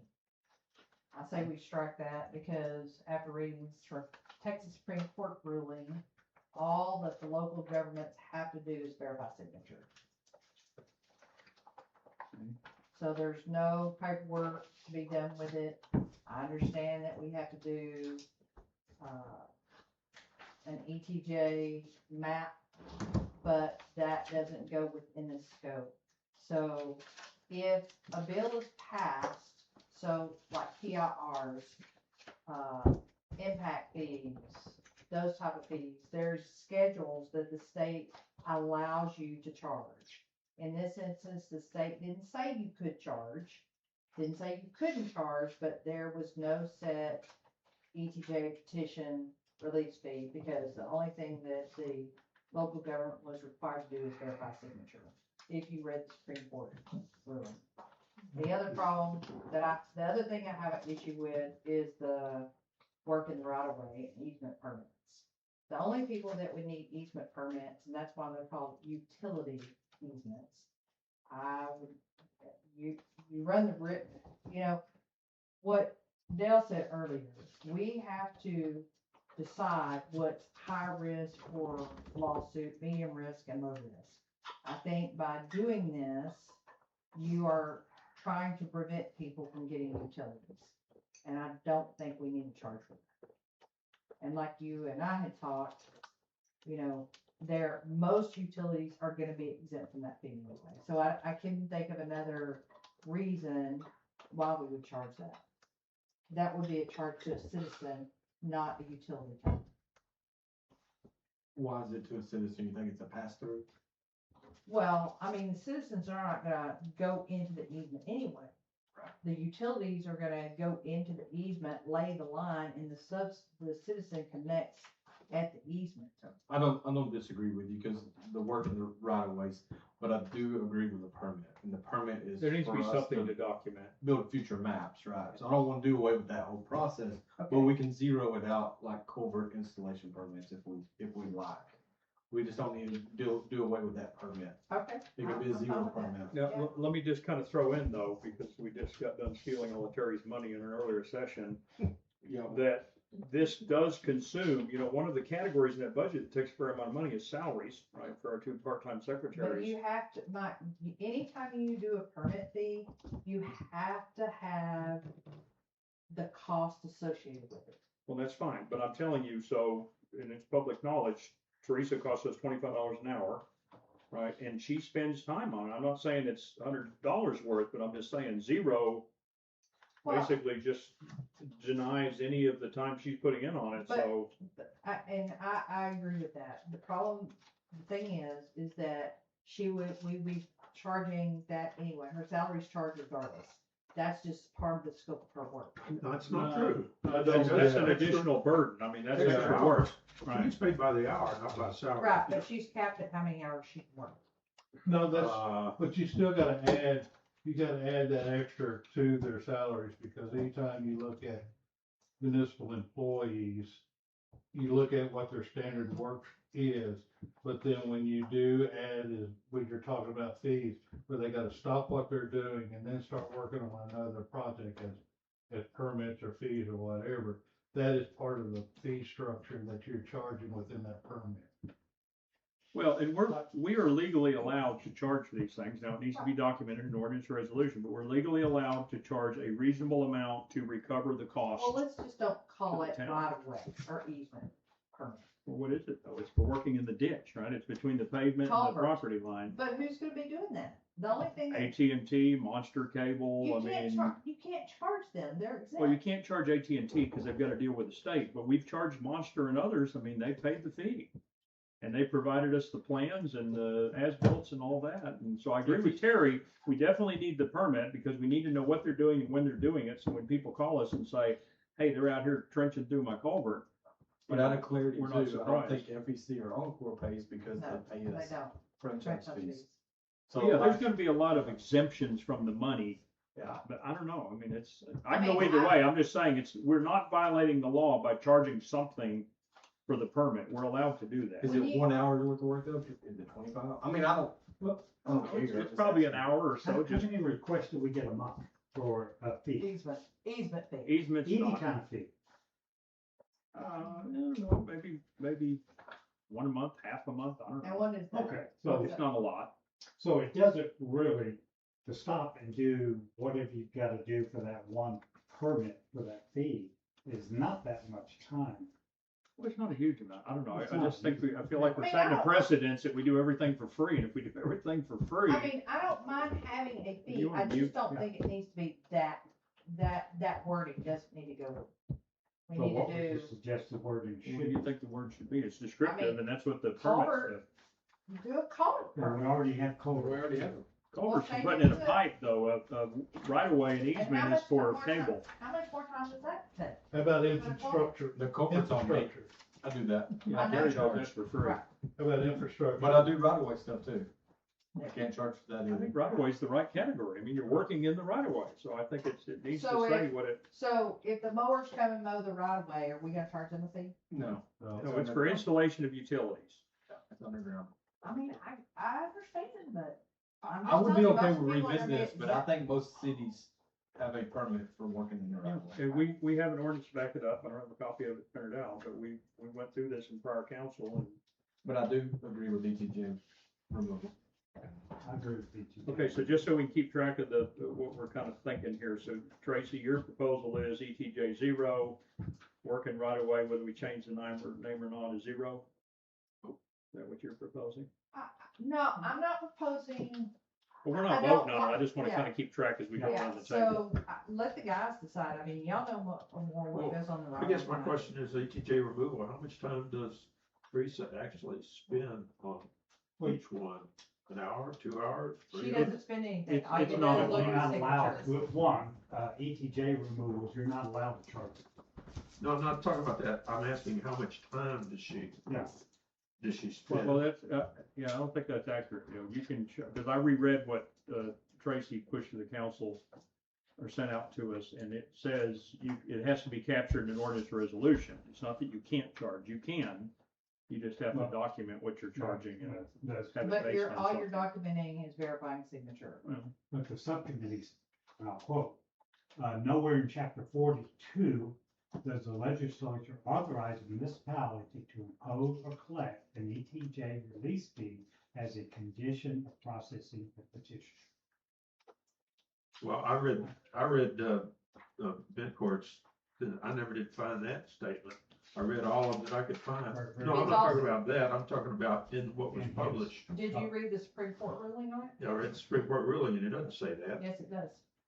I didn't see it either. 'cause Yeah, I it's in there. I think Well, I guess I would come down to is $125 for ETJ removal, is that based on Teresa spending 5 hours if she's $25? Well, I think when we originally created that, we were thinking about, we've got to have a little money for the map adjustment, because every ETJ removal is gonna require, we haven't done any in fairness, but theoretically, we're adjusting our map every time somebody pulls out, and then a little bit of office time and. But if you did that, if you were to talk about removing it from the map, we're talking thousands of dollars. We're not talking 125. Well, yeah, because to me, that is Teresa's time, and so is 5 hours, did she spend that much? I know she spent No, Some. ETJ, no, it's very small. 2 hours or something. No, I less think our total minutes. expenses is $200 or something like that. 0 to 30 or Well, something. I mean, I don't have any trouble removing. She just verifies it and, it's, You're verifying. And I didn't verify before we came to this meeting. I know the last time we talked about, I asked all the surrounding cities and it was $0. Yeah. And I think that's the spirit of it, because it's a law, a state, and the state normally in a bill like that, they may specifically state whether you can charge the fee. Municipalities And are, it's silent. they're called unfunded mandates. Right. Yeah, and Municipalities are it's, very and it's familiar. silent, therefore you have to interpret silent as so Dale, you're in favor of ETJ position 0? 0.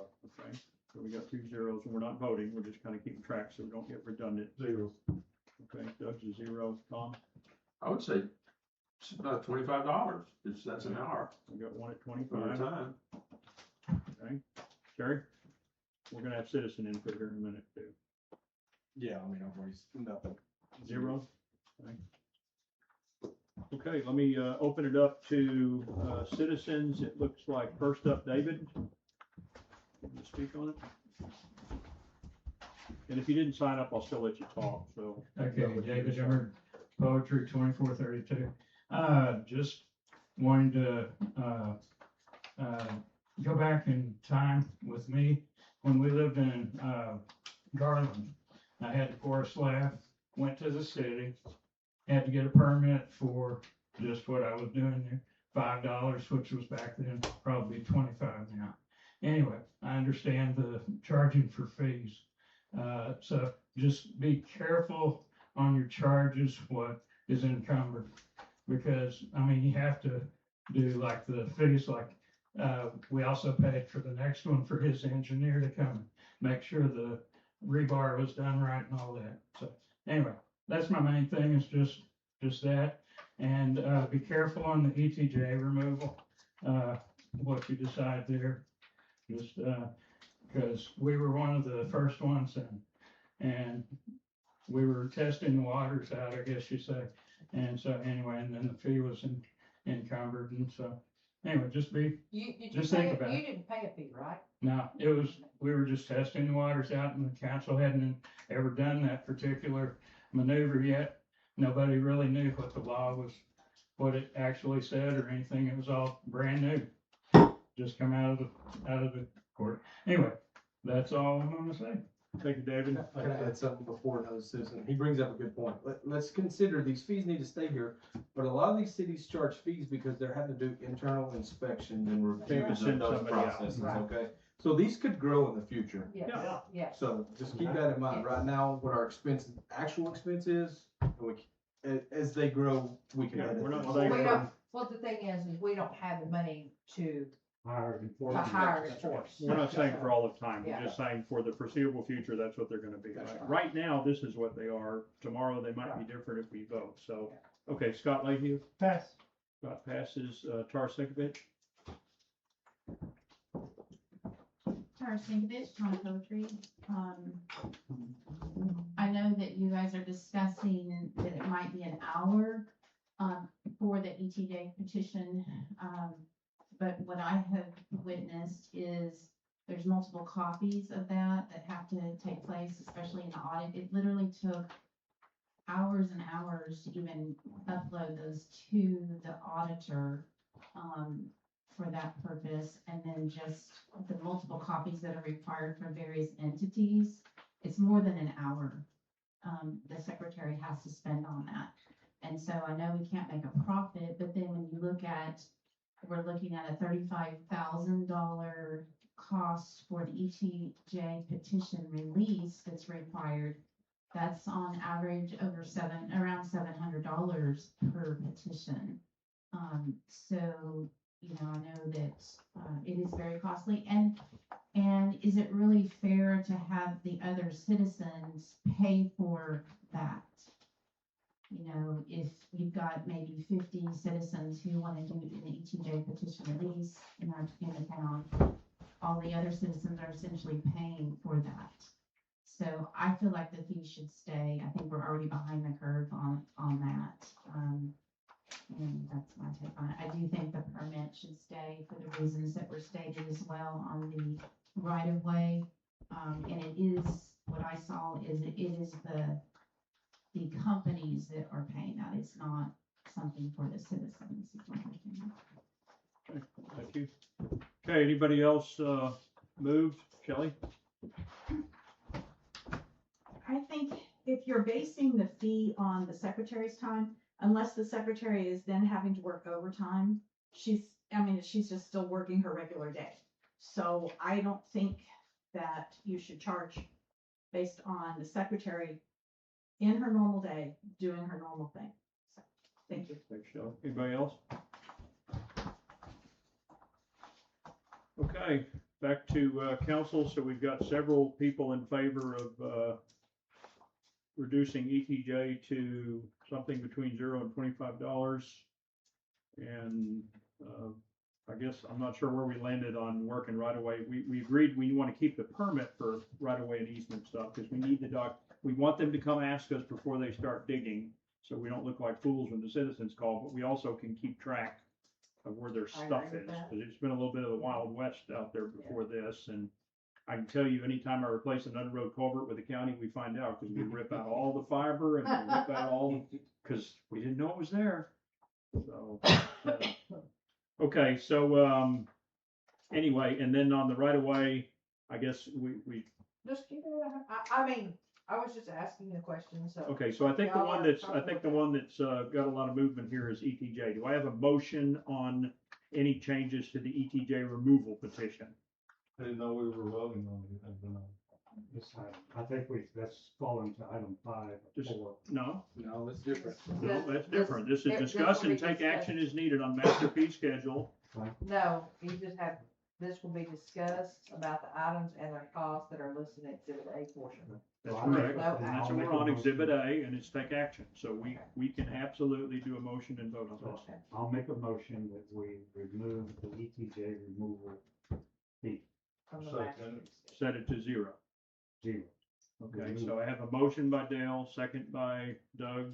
Okay, all in favor of reducing the ETJ removal petition to $0 cost? Raise your hand, please. Okay, so I have 4, and Tom, you're, no. Okay, so Tom was a no. We'll keep that in minutes. Okay, so the concept passes. Now, let's look at the, how do we want to do this? I mean, we can, if you want to look at the resolution tonight, we will type these numbers in and make it official, but in the spirit of the way we've been operating, where we do not vote on something unless it's finished copy, do we maybe want to bring this back in August with the numbers typed in, right? Yeah. And It's you a consider it resolution. then, right? Yeah, we need to see the final. That way you're not trusting me to get it right here, so just know that resolution will be in your Yeah, some of the- August packets, Strictly the tracks and. right, with the new numbers, and the only number that's changing is ETJ, and it's going to 0. Tracy, turn your mic on. Oh, sorry. Okay, so, item 3, discuss and take action as needed on proposal from Hayter Engineering to create a scope of work for a survey. And I guess Terry or Dale, this is an on-the-ground survey, what we're talking about? Okay. For a survey of the town of Poetry, it costs $2,000, and Dale got this from this is our grant engineering firm, so since we had a relationship, we thought, well, let's check with them. So Dale, you wanna lead us off? Yeah, I've had several hours discussion with them and kind of looking at the survey. I mean, ordering survey's fine, order survey. But what I think our goal, and I really need your input for this, our goal is to have a product that allows us to make the decisions. We can get a survey, but it's not going to allow us to actually get out there and measure those measures. So, basically, with this RFP, they know, and we've talked to them, and it's pretty much not to exceed, but they know, I pretty much told them, prepare for 2 rewrites. Get us just a draft, rewrite, and possibly a second draft. Because it is very complicated, and they have spent literally, I mean, I applaud them. They did a really good job. I had an engineer and the survey chief, in the conversation, and they're scratching their head just like we are, when we start getting into the half moons and what that means. And it's, so in the past, they said, well, we can survey the center line of the road. 2 weeks later, you can't find mistakes. That doesn't do us any good. We've got to have some markers that are pretty permanent, where when we have to go out there, because as an example, the tax assessor, if you have a porch on your house, and that porch has a post, it's part of the house. In other words, that becomes part of your house. Not the If it's an overhang, it's different. So, I mean, literally, we could be determining someone's tax base or anything like that simply because we need to measure that post. So some of these measurements, and we've all ran through it, and Tom, with some of these requests, it can be a very sensitive measurement for people. Just to be clear, Dale, we haven't, so council knows this, we haven't paid Hayter anything, and we're not obligated to pay them anything. They're doing all this. All we've done is kind of talked about the Right. scope and what they're gonna in turn do, and we'll have another meeting. What we agree to this, and we'll have another meeting within the council to kind of we'll do a draft of, Well, the things that we wanna, that we well, think this we is wanna what we accomplish. want to achieve, not Right. really the scope, but this, at the end of the day, we want to be able to make reasonable, good, honest decisions. Well, yeah, basically, Okay. I think we're gonna describe the deliverable, right? What's the deliverable that they're gonna Yeah. give us? They're gonna And give then us. they are what? gonna turn around and write that into a scope of work that we can then in turn put it out to the market to get bids. Okay, so it says schedule of procedure. So does that mean they give us like a timeline? What is that exact, what does that verbiage mean? Well, if we wanna put a timeline in that scope, yeah, we can do that. Alright. I mean, that's a good point, and that's what, why we'll come back to the council for those types of comments. What do we wanna include? Now, We you- need to get We started. talk concept, we haven't given them a draft of anything. Right, now you kind of threw in there, they'll not to exceed, but they've actually checked the Mhm. estimated, which means it could go over. But So I guess I would wanna feel comfortable that we know the price, right? It doesn't start at 2,000 and end up 10,000. Right. But they fully expect some rewrites. So will it be 2000? I know, but what are we on the hook? I No, wouldn't they- sign they this got until I that. know what we're spending, right? So, That's included in the 2,000. right, but I would move the X over to the not to exceed. Yeah. Not the estimated. To me, estimated is, we'll kind of start here and, Yeah. see where we land. Or See if even we give them some more I don't think they're trying to do anything mean, it just obligates us to pay whatever it really Well, is. if they would agree, just do other, and other would be with 2 rewrites. Yeah. Then we'll know anything above 2 rewrites, and council That's fair. decides, I don't- yeah. then it's an additional charge. Alright, so say that again. On other, it would be 2,000 to include up to 2 rewrites. Then anything over that, the council would be on the hook for paying them additional. Or I will come back Absolutely, and it should I'm specify, gonna- because they won't want it open-ended.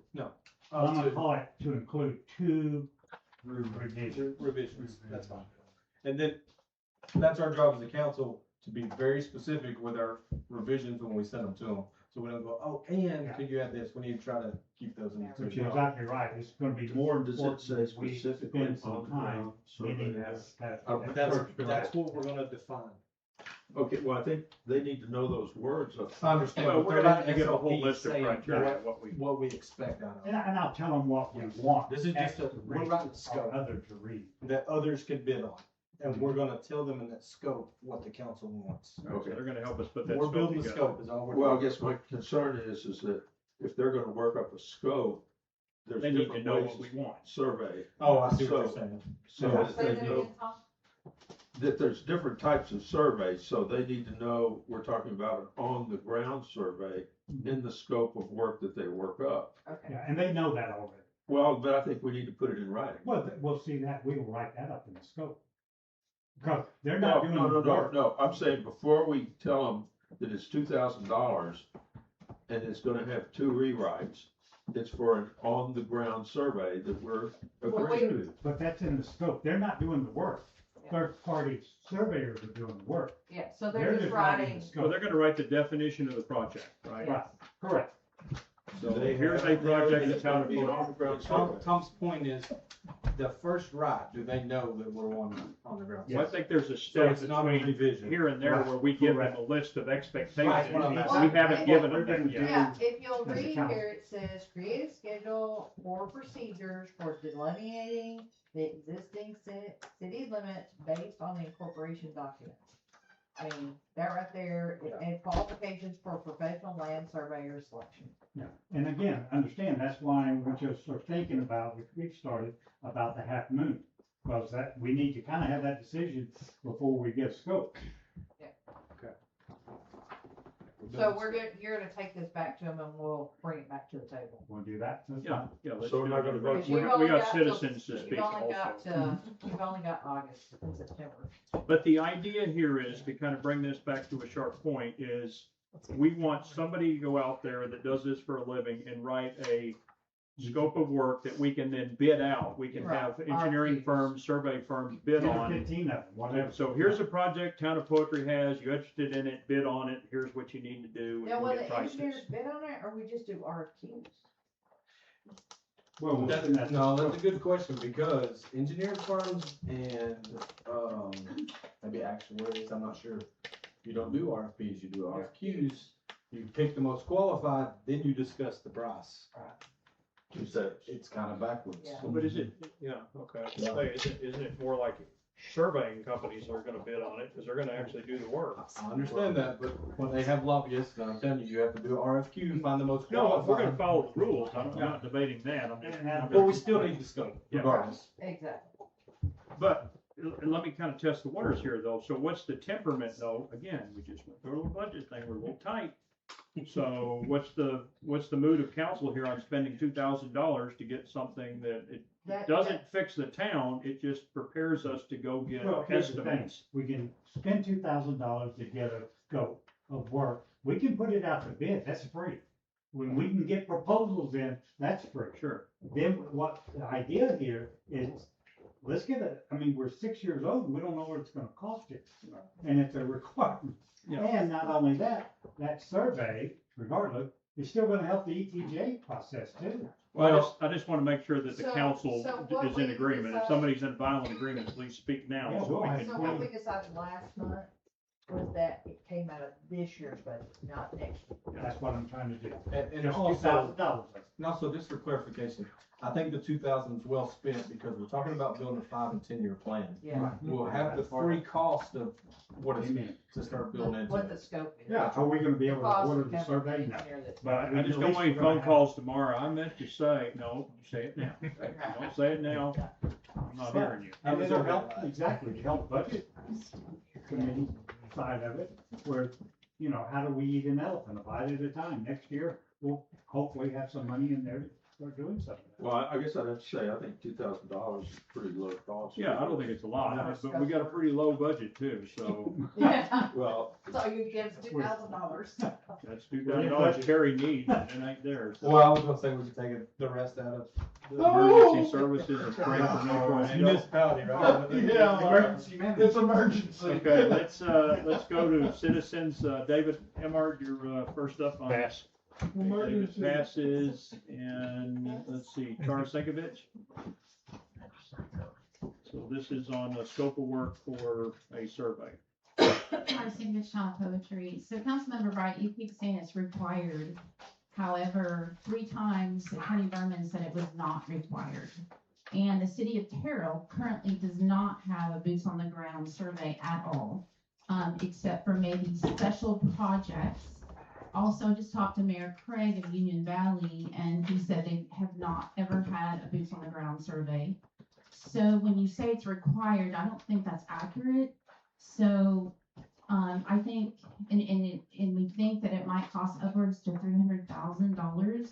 I don't know in God's green earth why you would want an on-the-ground survey that would cost that much for a small little bitty town when it's not required, according to our attorney Berman. And our surrounding towns still do not have that. So I don't know why you would want to even go to the expense, except maybe you want a property tax. I don't know. It baffles my mind. I don't know why you want this when it's not required. Thank you. Okay, let's do a 5-minute break because the mayor needs it. Taking a break at 7:39. We'll be back at 7:44. Stretch your legs and then we'll come back.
Okay, as promised, 7:44, we're back in session. Couple of quick housekeeping things. We're moving into items 4. And so just, the council understands this, but so that people watching the recording or in the audience understand, anytime something is up for discussion and vote that a member of this council, including myself, has a conflict with, they would benefit or they would, somehow get something good out of it, they are automatically required to recuse themselves from the discussion. Item 4, we will be discussing fees that have been collected from the beginning of time, and because Mayor Pro Tem Fowler and Councilwoman Hibbs have paid fees to the town in the past, they could potentially benefit from the outcome of this conversation. So they have both signed conflict of interest forms, and we'll get up, and they're allowed to be in the building, they just can't be anywhere that we can see them or hear them. So they'll be in the other room sitting on their hands while we're talking through this. Yeah, make sure you turn your mic. Tracy wanted to make a statement. Okay, you're good. So this is the conflict of interest form that you put in the package? It's on file, it's with our secretary, and Okay. it just acknowledges that, listen, I have a conflict with this. And again, it's not anything bad. If I had paid a fee, I'd have to back out of the conversation too. It's a legal issue. Yeah, it's a legal issue. You just can't be, because again, they would benefit. So we don't run into that very often, but in this case we did. Okay, so moving on to item 4, discuss and take action as needed on funds collected prior to our passing of a master fee schedule ordinance. And I put my name on it, but this has been raised by a number of people on the council and citizens and others. So I made the point a month or two ago when we passed the master fee schedule that the way we had done some of our fees was not ideal. We weren't violating the law, but it just wasn't ideal because we hadn't documented everything in the form of either an ordinance or a resolution, which is how we should do it. That's how we capture it. And so that was the reason for coming back with the master fee schedule, which is the way a lot of towns do it. So now the fees are documented, everybody knows clearly by way of that ordinance and subsequent resolutions if that's what we charge for things. Because we didn't do that, in particular on the ETJ fees, we're going to have a little conversation amongst ourselves and amongst the citizens that are here to speak on it about our thoughts on the ETJ fees that had been collected up to this point.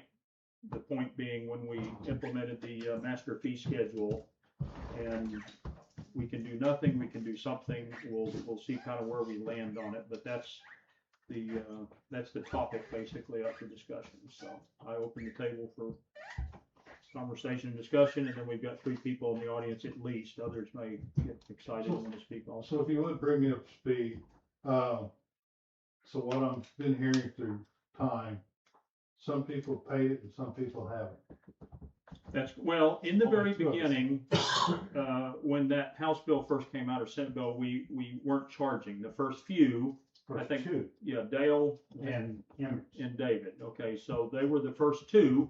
It came through the process, prior council, prior mayor, but it doesn't matter, still same government. And there was no charge, and they were granted. I mean, they were just basically signed off on because there's not any approval process formally.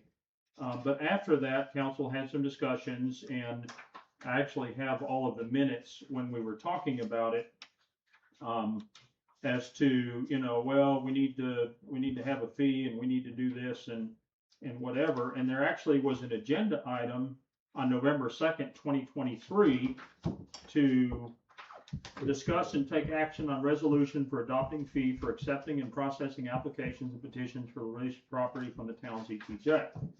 But if you jump over to the minutes of that meeting, and I was in that meeting, what you find is, this is, again, November 2nd, 2023, discuss and take action on resolution for adopting fee for accepting and processing applications and petitions for release of property from the town's ETJ. Tracy Hibbs voices her opinion in opposition to a fee. Citizen Dale Bryant desires a survey. Citizen Chad West disagrees with the fee. Shelley Smith disagrees with the fee. Citizen Patrick Smith feels the fee is retribution. Mayor discusses secretarial, legal, and mapping time will be adding up significantly with these petitions. Councilmember White makes a motion to approve $125, seconded by Councilmember Blake, passes 3-2. Terry and I would have been the two dissenting, I believe. Not that that matters, but anyway, that was to approve a number that wasn't to approve the resolution or ordinance never got passed. So it's nothing evil happened. I'm just pointing out that we didn't sort of follow the rule and do it the way we should have. So, you know, we've talked with our lawyer about it, and nobody's going to jail as a consequence of this, but I think the emotion that I've heard expressed by the people that have raised it is, hey, you know, in fairness, if we made a mistake, we need to own up to the mistake and we need to make it right. So that's kind of what we're talking about, is we don't have a legal obligation to do this. You know, nobody has threatened us with a lawsuit or anything, but I think it's reasonable to call the question, hey, is this something that the council wants to do something about, or do we just want to leave it alone and move on? Now, Mike, is it right that it's about $6,000? $6,125. So I have a list here of everybody that's paid. They'd have to take that out of our current. We would basically write, this is hypothetical at this point because we haven't done a motion or vote, but yes, we would be writing refund checks for these people. And that would amount to $6,125. That's how much we collected. Yeah. It looks like the first one was 11/20/2023, and the last one was Terry's 5/1/2026. I read the same thing on the ordinance that you referenced 11-2, and it was saying put a fee in there. Yeah, I think the intention that night was to pass the ordinance and all that. I think we just got busy in the Well, conversation. it was a resolution. And Or a resolution. if you go to that same meeting, November 2nd, 23, at 2 hours and 47 minutes through about 3 hours and 10 minutes, it was a resolution. The council voted on a resolution, unlike us, didn't have it in front of them. You can't vote on a resolution, a non-written resolution. It was kind of hypothetical. Well, no, resolutions, go look at the law, resolutions and ordinances have to be in writing. We didn't do that. And there was some discussion about it ever coming back, and I went through all the way through March of 23 or 24, and the town never did a resolution. So, not to say it's illegal, but it was done improperly. So just the fact that it was done improperly, and the fact that there's, in some of the court cases and from the subcommittee, they're saying there's nowhere that you can charge a fee for that, and we can't charge fees that the state hasn't already approved. You know, we just can't make up fees. So, given light of everything, we need to stop, return the money, and start all over, because it was all done wrong or improperly or not within state statute. Well, I guess, you know, the point I would make on this, just personally as the current mayor, is if we can do nothing else as a town, I would like for us to be known for our transparency, for our honesty, for our following the rule of law.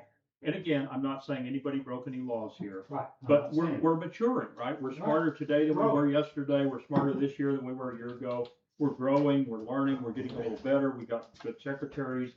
And I just think this is one of those things where, you know, I feel like we could have done a better job, and we've, you know, and again, I don't want to give back the money because we can afford it, because we can't, but I do feel like it's something we need to discuss. Mike, now my question, you know, when you had this discussions with Mr. Berman, and that's attorney-client privilege, I presume, but at the end of the discussion, my understanding, Mr. Berman said to give back the money. Is that that's the way I read this email? Is that? That he said, give back the money? He said, spend the money. Well, we want to be careful because we don't want to violate that. No, I don't, I'm not asking. I think the gist of it was, he said, listen, the way we did it wasn't ideal. And he's our attorney, so he's trying to protect us, but he's also recognizing the fact that, listen, we're a young town, we're going to make mistakes, and we don't need to be crucified for every little thing we do that, you know, isn't to that level. But, you know, quite honestly, when I raised the idea of, hey, it's been brought up that we might refund, I think his reaction was probably something like, gee, I don't think a town's ever done that.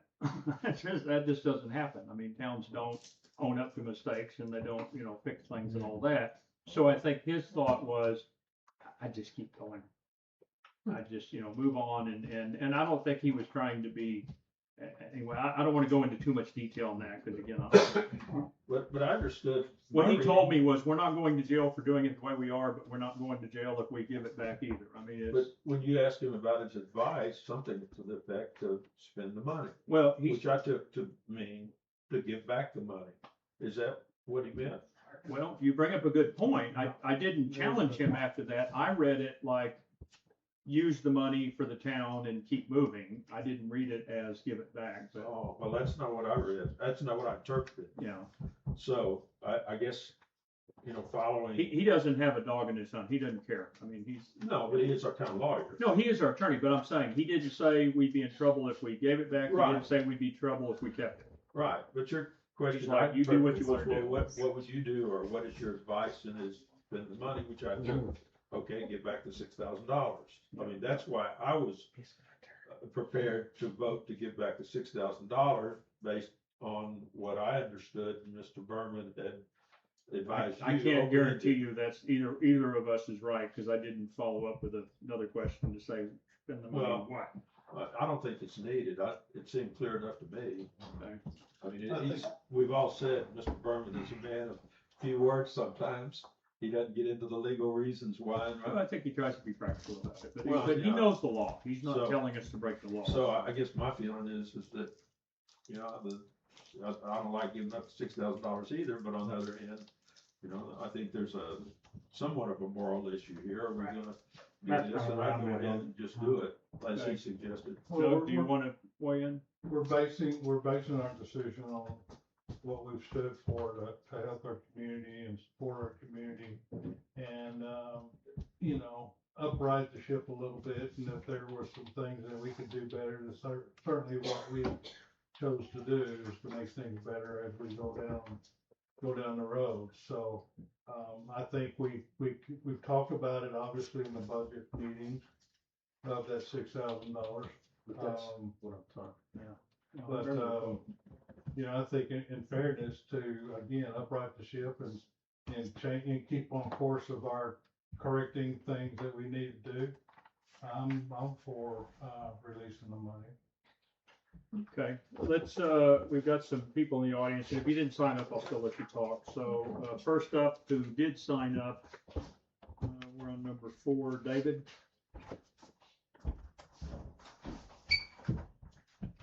You can have a conflict of interest, by the way, because none of y'all get to vote, so. Anyway, in good faith, it would be honorable to return the money. Be surprised too, you might get the money back too. People may say, hey, why don't y'all just keep it, and Terry's needing some money tonight. Maybe that'd be 6,000 per you. Who knows? I don't know where it's earmarked, so. We put this Yeah. all on the table at night. But anyway, I trust y'all to do the right thing, whatever comes down to the bottom line, so anyway. But my vote is just to do what's honorable and honest. Okay, thank you, David. And, you bring up a good point, because I know when we did the refund on, I think it was the FEC fees, we had quite a few people, some of you maybe, that didn't cash your checks. And so we had to send them over to the state. Now you're listed in that. You may have some money you didn't know about. So I don't know how this vote's gonna go, but I'm just saying hypothetically, if the vote goes to give it back and you want to give it to the town, let us know. Because it'll save us a ton of paperwork, because it's a pain to turn that It's a stuff donation. from a financial reporting from the state. The money is tight. We will accept donations, but let us know it's a donation, because otherwise we're thinking you're gonna cash it someday and it causes us all kinds of, challenge. Okay, Shelley Smith? Okay. The lack of a Texas master fee schedule ordinance can lead to inconsistent and potentially illegal user fees, as municipalities may not have a standardized method for determining fees related to city services. This inconsistency can result in financial as well as legal challenges regarding the validity of the fees charged. During the petition for release from the ETJ process, the town took a hostile approach to citizens seeking to exercise this state-created right. When citizens sought to release multiple tracts of land, some were charged $125, some were charged multiple times that amount, and some were charged nothing. Without standardized method for determining the fees, the town imposed inconsistent user fees for city services. The perception of unfair or unclear fee structures can erode public trust in local government, leading to dissatisfaction among residents. I urge the council to use its authority to right these injustices. The ETJ petition process was tainted by arbitrary or excessive fees on citizens. It also resulted in the denial of petitions where citizens had used the same mapping methods the town had used to supposedly fulfill its mapping surveying obligation. I can't read my own writing. Sorry about that.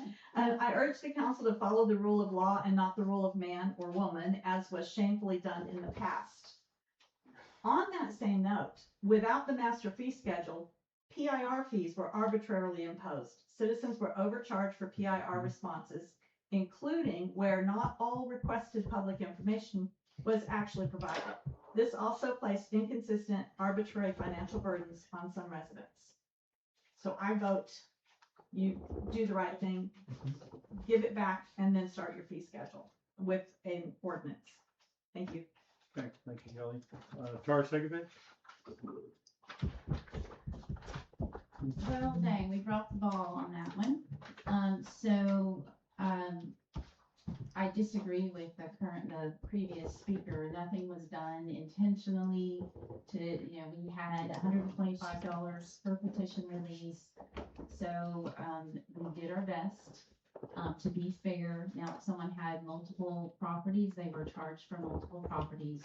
There was nothing done to try and we tried to do it fairly, so I just want to, but at this point, this juncture, I think that, it might be the right thing to do. It looks like you guys are gonna vote on that anyway.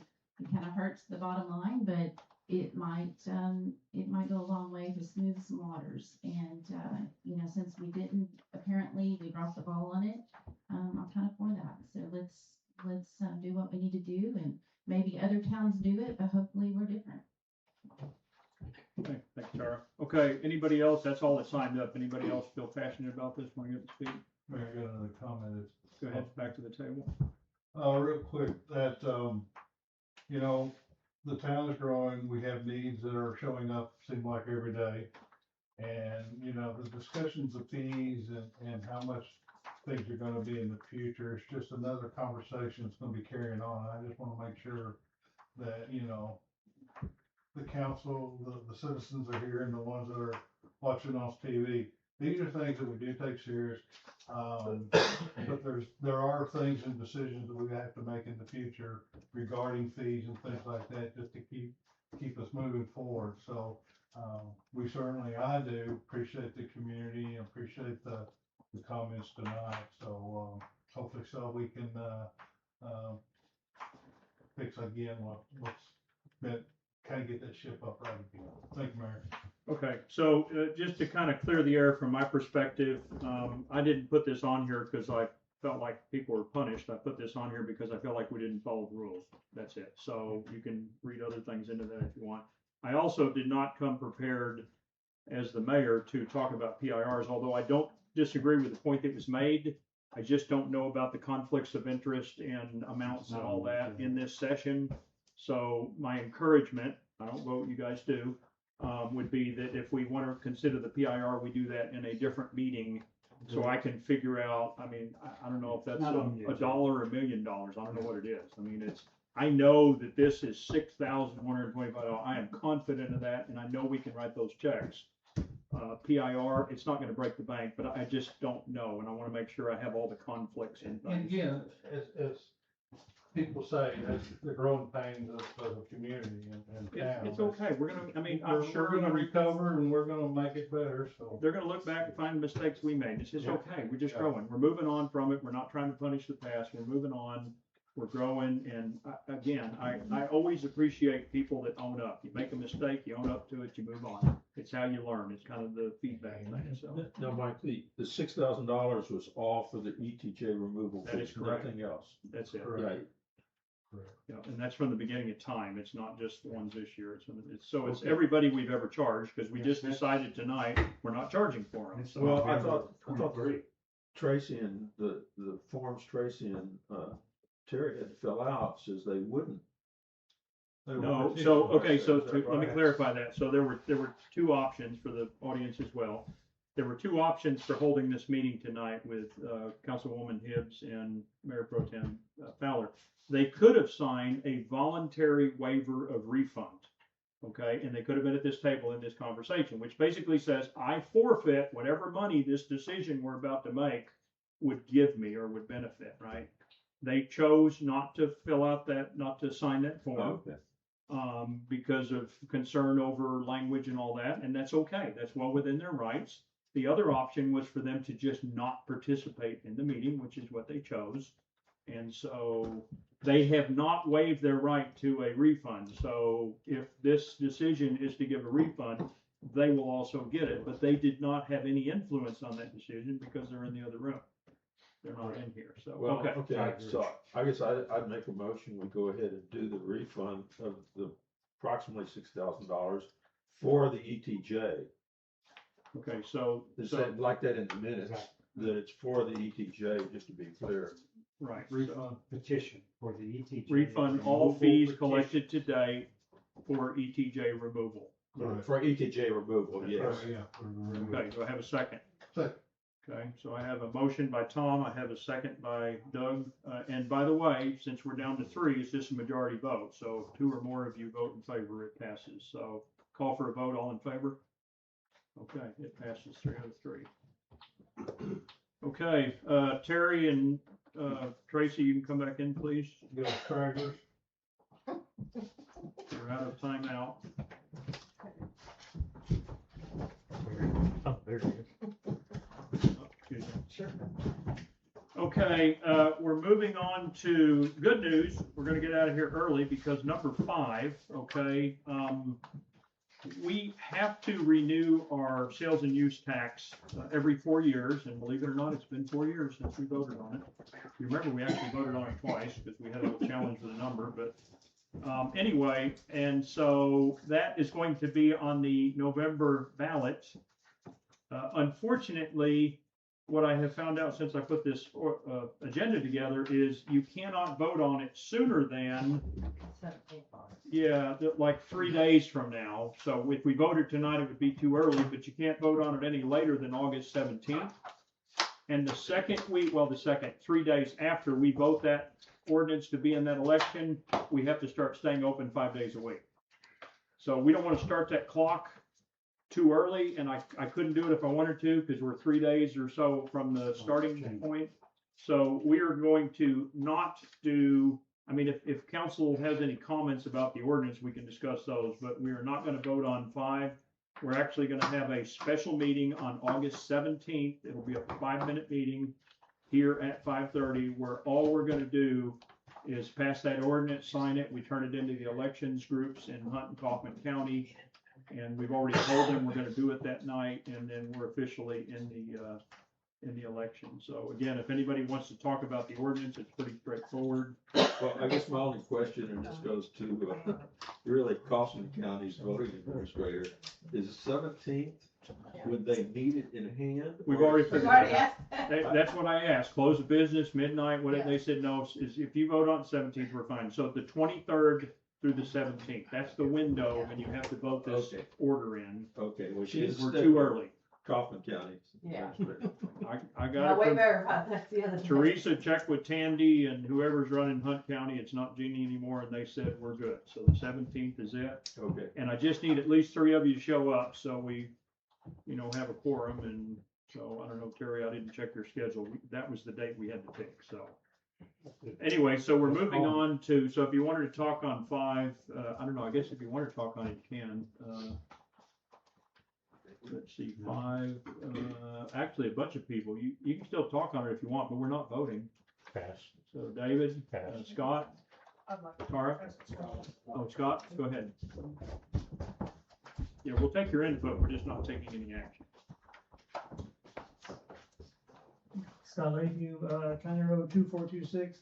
I'm just curious, a question really, and I know you don't have to answer the question, but is the language that appears on the ballot something that's preordained by the state? Does it have to say a certain thing, or is it language that has to be created by this group? And I was just curious how that works out and what makes it onto the ballot. Yeah, well, just, we can respond with facts. So as a fact, basically, they tell us what needs to be on there. Okay. And the language is the exact same language that passed our original sales tax, which obligates the money to go for road repair and street maintenance. So, and it has to be in English and Spanish, and we're working through that, so. Okay, thank you. Tara, He addressed my questions. okay. Anybody else feel passionate about this one, want to speak up? Okay.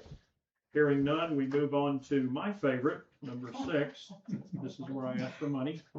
Hey, you can look at the beautiful road out there. That's what your money is getting you. So this is Terry and Tom and I are working hard. So Hunt County, as of the project to do 2434, we're going to be getting a little low. We're actually, yeah, I think we're a little negative. But anyway, I need more money so I can keep the project going. So as I say here in the notes, 2434 has already been committed. We need to do a townwide pothole run. I haven't got a quote on that, but that's probably 3 trucks at $600 a piece or so, and that's installed, which is way cool. And then also a level up on 2432. Tom, let's see, 2434 is your road, 2432 is Tracy's road. So 2432 is funded, 2434 is not funded, neither is the townwide pothole run on the Hunt County side funded. So this 10,000 would go to escrow to allow me, they'll let us run a little short, but we need to be pretty close to having the funds there. That's technically the ILA says the funds have to be in place. Have they given you a total? Well, it's on your road report. I mean, I haven't gotten a total for Tom's road, but it's probably gonna take 6 loads, which is 150 tons. And then they're charging us a little bit for installation. So Well, I guess we're halfway through the summer, so my feeling is we need to go ahead and commit these funds. We need to Yeah, we got turn up the steam $100,000. because We we're need to- running out of road season, Yeah. so. And Yeah, we'd like to get it done in the next couple of months. so the ask is for another 10,000. That's a nice, easy number for Yeah. Hunt County escrow fund. Well, Any discussion. We got one person who wants to speak on that. And then One of the, we changed that culvert on 2454. they're gonna fix that next week. Yeah, I talked to Kevin, who's the foreman, and when they come out to do her road, they're gonna fix that. They realize that that's settled, and so they're gonna level that out. So they're gonna put hot mix in there and Warranty work. Yep. Yeah, they brought that up on their own. I didn't even have to ask for it, so they're gonna take care of that. No charge. It's pretty good through. It is good to If you don't have your safety chains on, it'll take your trailer. So anybody? Okay, so wait, we got citizens. Any discussion, council? No. Good. Okay, citizens, Tara Sinkovich. Pass. Okay, anybody else feel passionate about this? Everybody wants Mayor Mike to get the money, I know. Okay, do I have a motion? 10,000. I'll make a motion. Got a motion, Second. second, sorry, Tom, you have the No, next that's one. fine. Okay, so we have Terry and Tracy, all in favor? Okay, thank you, council, citizens, thank you. I'll let you get the next one. Front-end alignment shops will be disappointed. Okay, moving on to item 7, discuss take actions needed on Ed 5,000 Kaufman County roads. And I do need to say, technically, Kaufman, the judge decided probably their accounting department, actually, they don't want to hold our money anymore. That's what I was gonna ask. Yeah, so I still haven't worded escrow. We're gonna escrow it in our own account. We're not gonna, you're just sort of pre-approving me to spend that much. Teresa will keep track of it. Kind of like Hunt County. Like who? It's like we're doing with Hunt County, same accounting. Hunt County, I actually take them the money and they put it in their account and they just draw against it. They're holding their own. And that's for a profit. Okay. Yeah, Kaufman doesn't want me bringing them checks anymore unless it's to pay for a project that was just completed. So I get you. I guess Okay. they're just tired of having to account for it. Yeah. Plus their computers all got hacked. They're probably still Yeah. trying to rebuild their Horrible. accounting system. So the ask there is a little bit less, for 5,000 for Kaufman. We just finished this road. I'm actually a few $100 short of being able to pay for this one. This was $8,100. So that'll help me pay the balance of that and then give me 4,000 or so to do Gate Lane or one of the other roads around here that needs attention. We haven't figured that out yet. So that's the ask. Any discussion before we go to the audience? I'm in favor of it. Okay, audience, Tara, second it. Pass. Okay, anybody else want to talk about this? Okay, do we have a motion? I make the motion. Do we Tom accept makes this one. Item 7 as is. I'll say. Second one, okay, with Doug, call for a vote, all in favor? Okay, thank you, Council. Get those checks out quickly. Okay, moving on, well, hopefully you can see and feel the benefits of the road work. I think we're making good progress, and best of all, we're not out there in Orange Vest doing it ourselves. I mean, we're getting a heck of a deal, so I'll continue to say, if you pass those guys like I passed them here this morning, please thank them. Don't cuss at them because they're blocking the road. I mean, thank them. Say, hey, we appreciate you because we're getting a deal. If we were bidding this out, I'll remind you, we're getting a $750,000 grant. We're gonna build 2,000 feet of road. Okay, 2,000 feet of road for $750,000. So this little $10,000 and $15,000 smooth out the pavement, it's a steal. Now, it's not built to I-30 standards, but come on. Well, I think it's better than high standards. It's certainly faster. Yeah. Okay, moving on to general public comments. We have 3 people signed up. Leading the list is Scott Layhew.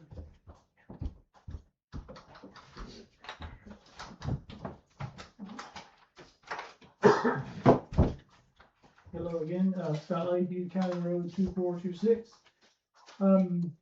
The zoning board of adjustment tonight sort of makes what I'm about to say topical. I spoke a couple of meetings ago about my opinion about the long-term financial sustainability of the town, and I did not have a sunny view of that. I still feel like this is true. And even though nobody here wants a property tax, even if it was passed, it's going to be biased and unevenly applied due to the way the map was drawn. So tonight I'd like to comment about the map again from the perspective of zoning. I've been assisting Councilman Bryant and Councilman Anderson in the Citizen Zoning Advisory Committee a little bit. And the bottom line, in my opinion, is that the 622-foot width of the town, in most cases, negates any possible positive effect that might be gained from a revamped zoning ordinance. The idea of the zoning ordinance was to slow down developers, and it was written as if the town had control over land within the ETJ.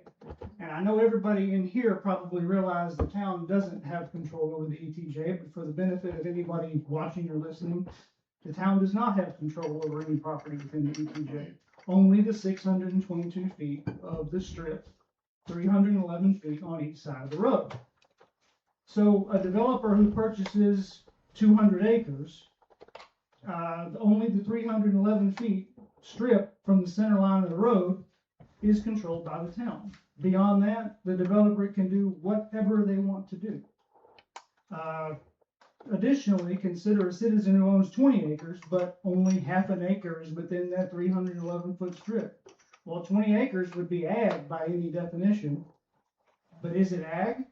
Because only half an acre is in the town, 19 and a half acres that the town doesn't control, where it's in a limbo state there. It's impossible to decide, and it's impossible to write an ordinance to cover these situations, and it's very risky legally, because one lawyer's interpretation may be different from another, and it opens the town up to litigation.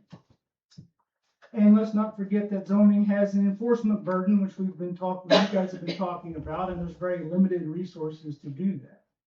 So at the end of the day, my comment, I guess, is if the zoning ordinance can't limit developers, it does limit citizens, it does confuse citizens, and it requires resources that the town really doesn't have to give. What good is it? And I have to give some credit, Dale and Tom and the Citizen Zoning Advisory Committee are doing an admirable job of trying to improve the ordinance. But even a perfect ordinance is not going to change the limitation that is imposed by the map. So this puts me in a position where I have to advocate for no zoning at all.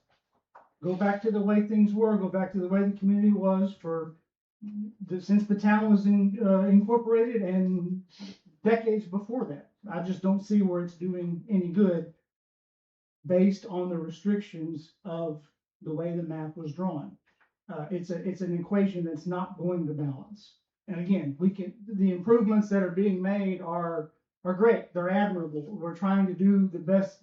The committee's trying to do the best they can, but they're hamstrung by the map. So, this is a 27-mile long, 622 foot wide town, and there's just no precedent for that. It just doesn't work. So, thank you for your time. Thanks, Scott. Shelley Smith? So, and that dovetails with my thought. That map is very deceiving because it shows the ETJ, it makes people think that the whole thing is the town of Poetry. I really believe that you need to take that map down and use this map instead, just because even long-term residents. As a statement of fact, we read your mind and that's being credited. Yay, awesome, okay. Not because you said it, but because we Oh, recognize that's fine. it. I don't need any credit. Okay, so then the second thought is I really wish the council would consider opening a second bank account specifically for the road fund. It's not that hard to balance an account like that because checks are only written maybe 1 or 2 a month.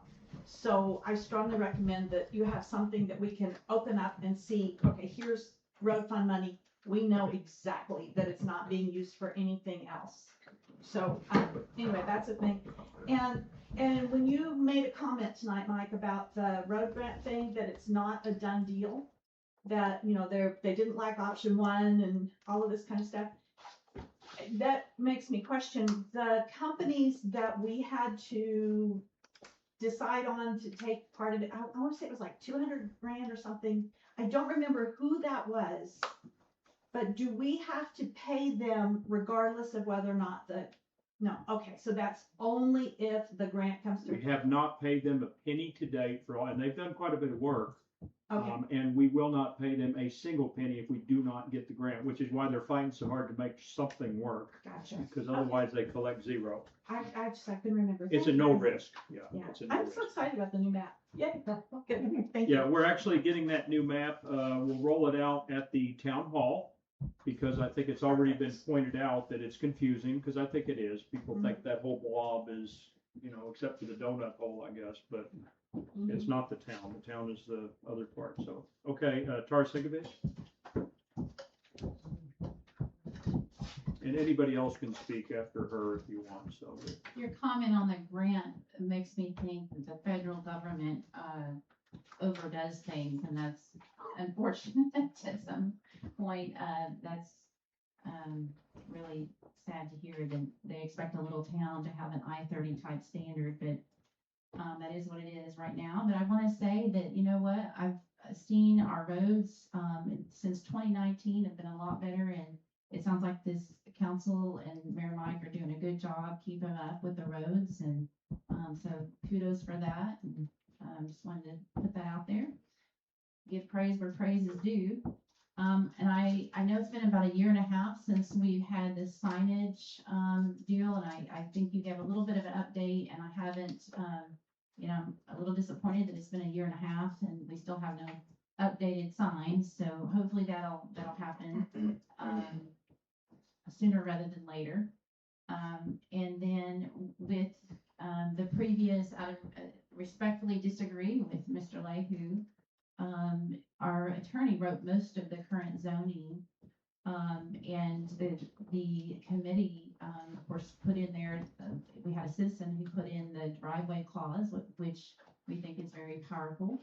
We also believe that when you say that there's only commercial areas in town, you're not going to end up with a commercial business right next to a residential area. I think that is a worthy reason to have zoning. So I think it is important. And so just to throw the baby out with the bathwater, I just don't think is good. And that's why and I think it's actually a powerful tool, to protect our town. So I respectfully disagree. Okay, thank you, Tara. Anybody else in the audience want to speak, no comments? You're welcome to step up to the mic. Surely we've done something to show you that. Wow. Okay, you guys need to think of something between now and the town hall so that we can have some excitement. Okay, so as a reminder on the town hall, that's in a week and a half. So check the website for any details at the poetry school. Don't show up here because we won't be here. At the poetry school, please participate. It's important that we educate and get your info. Meeting adjourned, 8:25.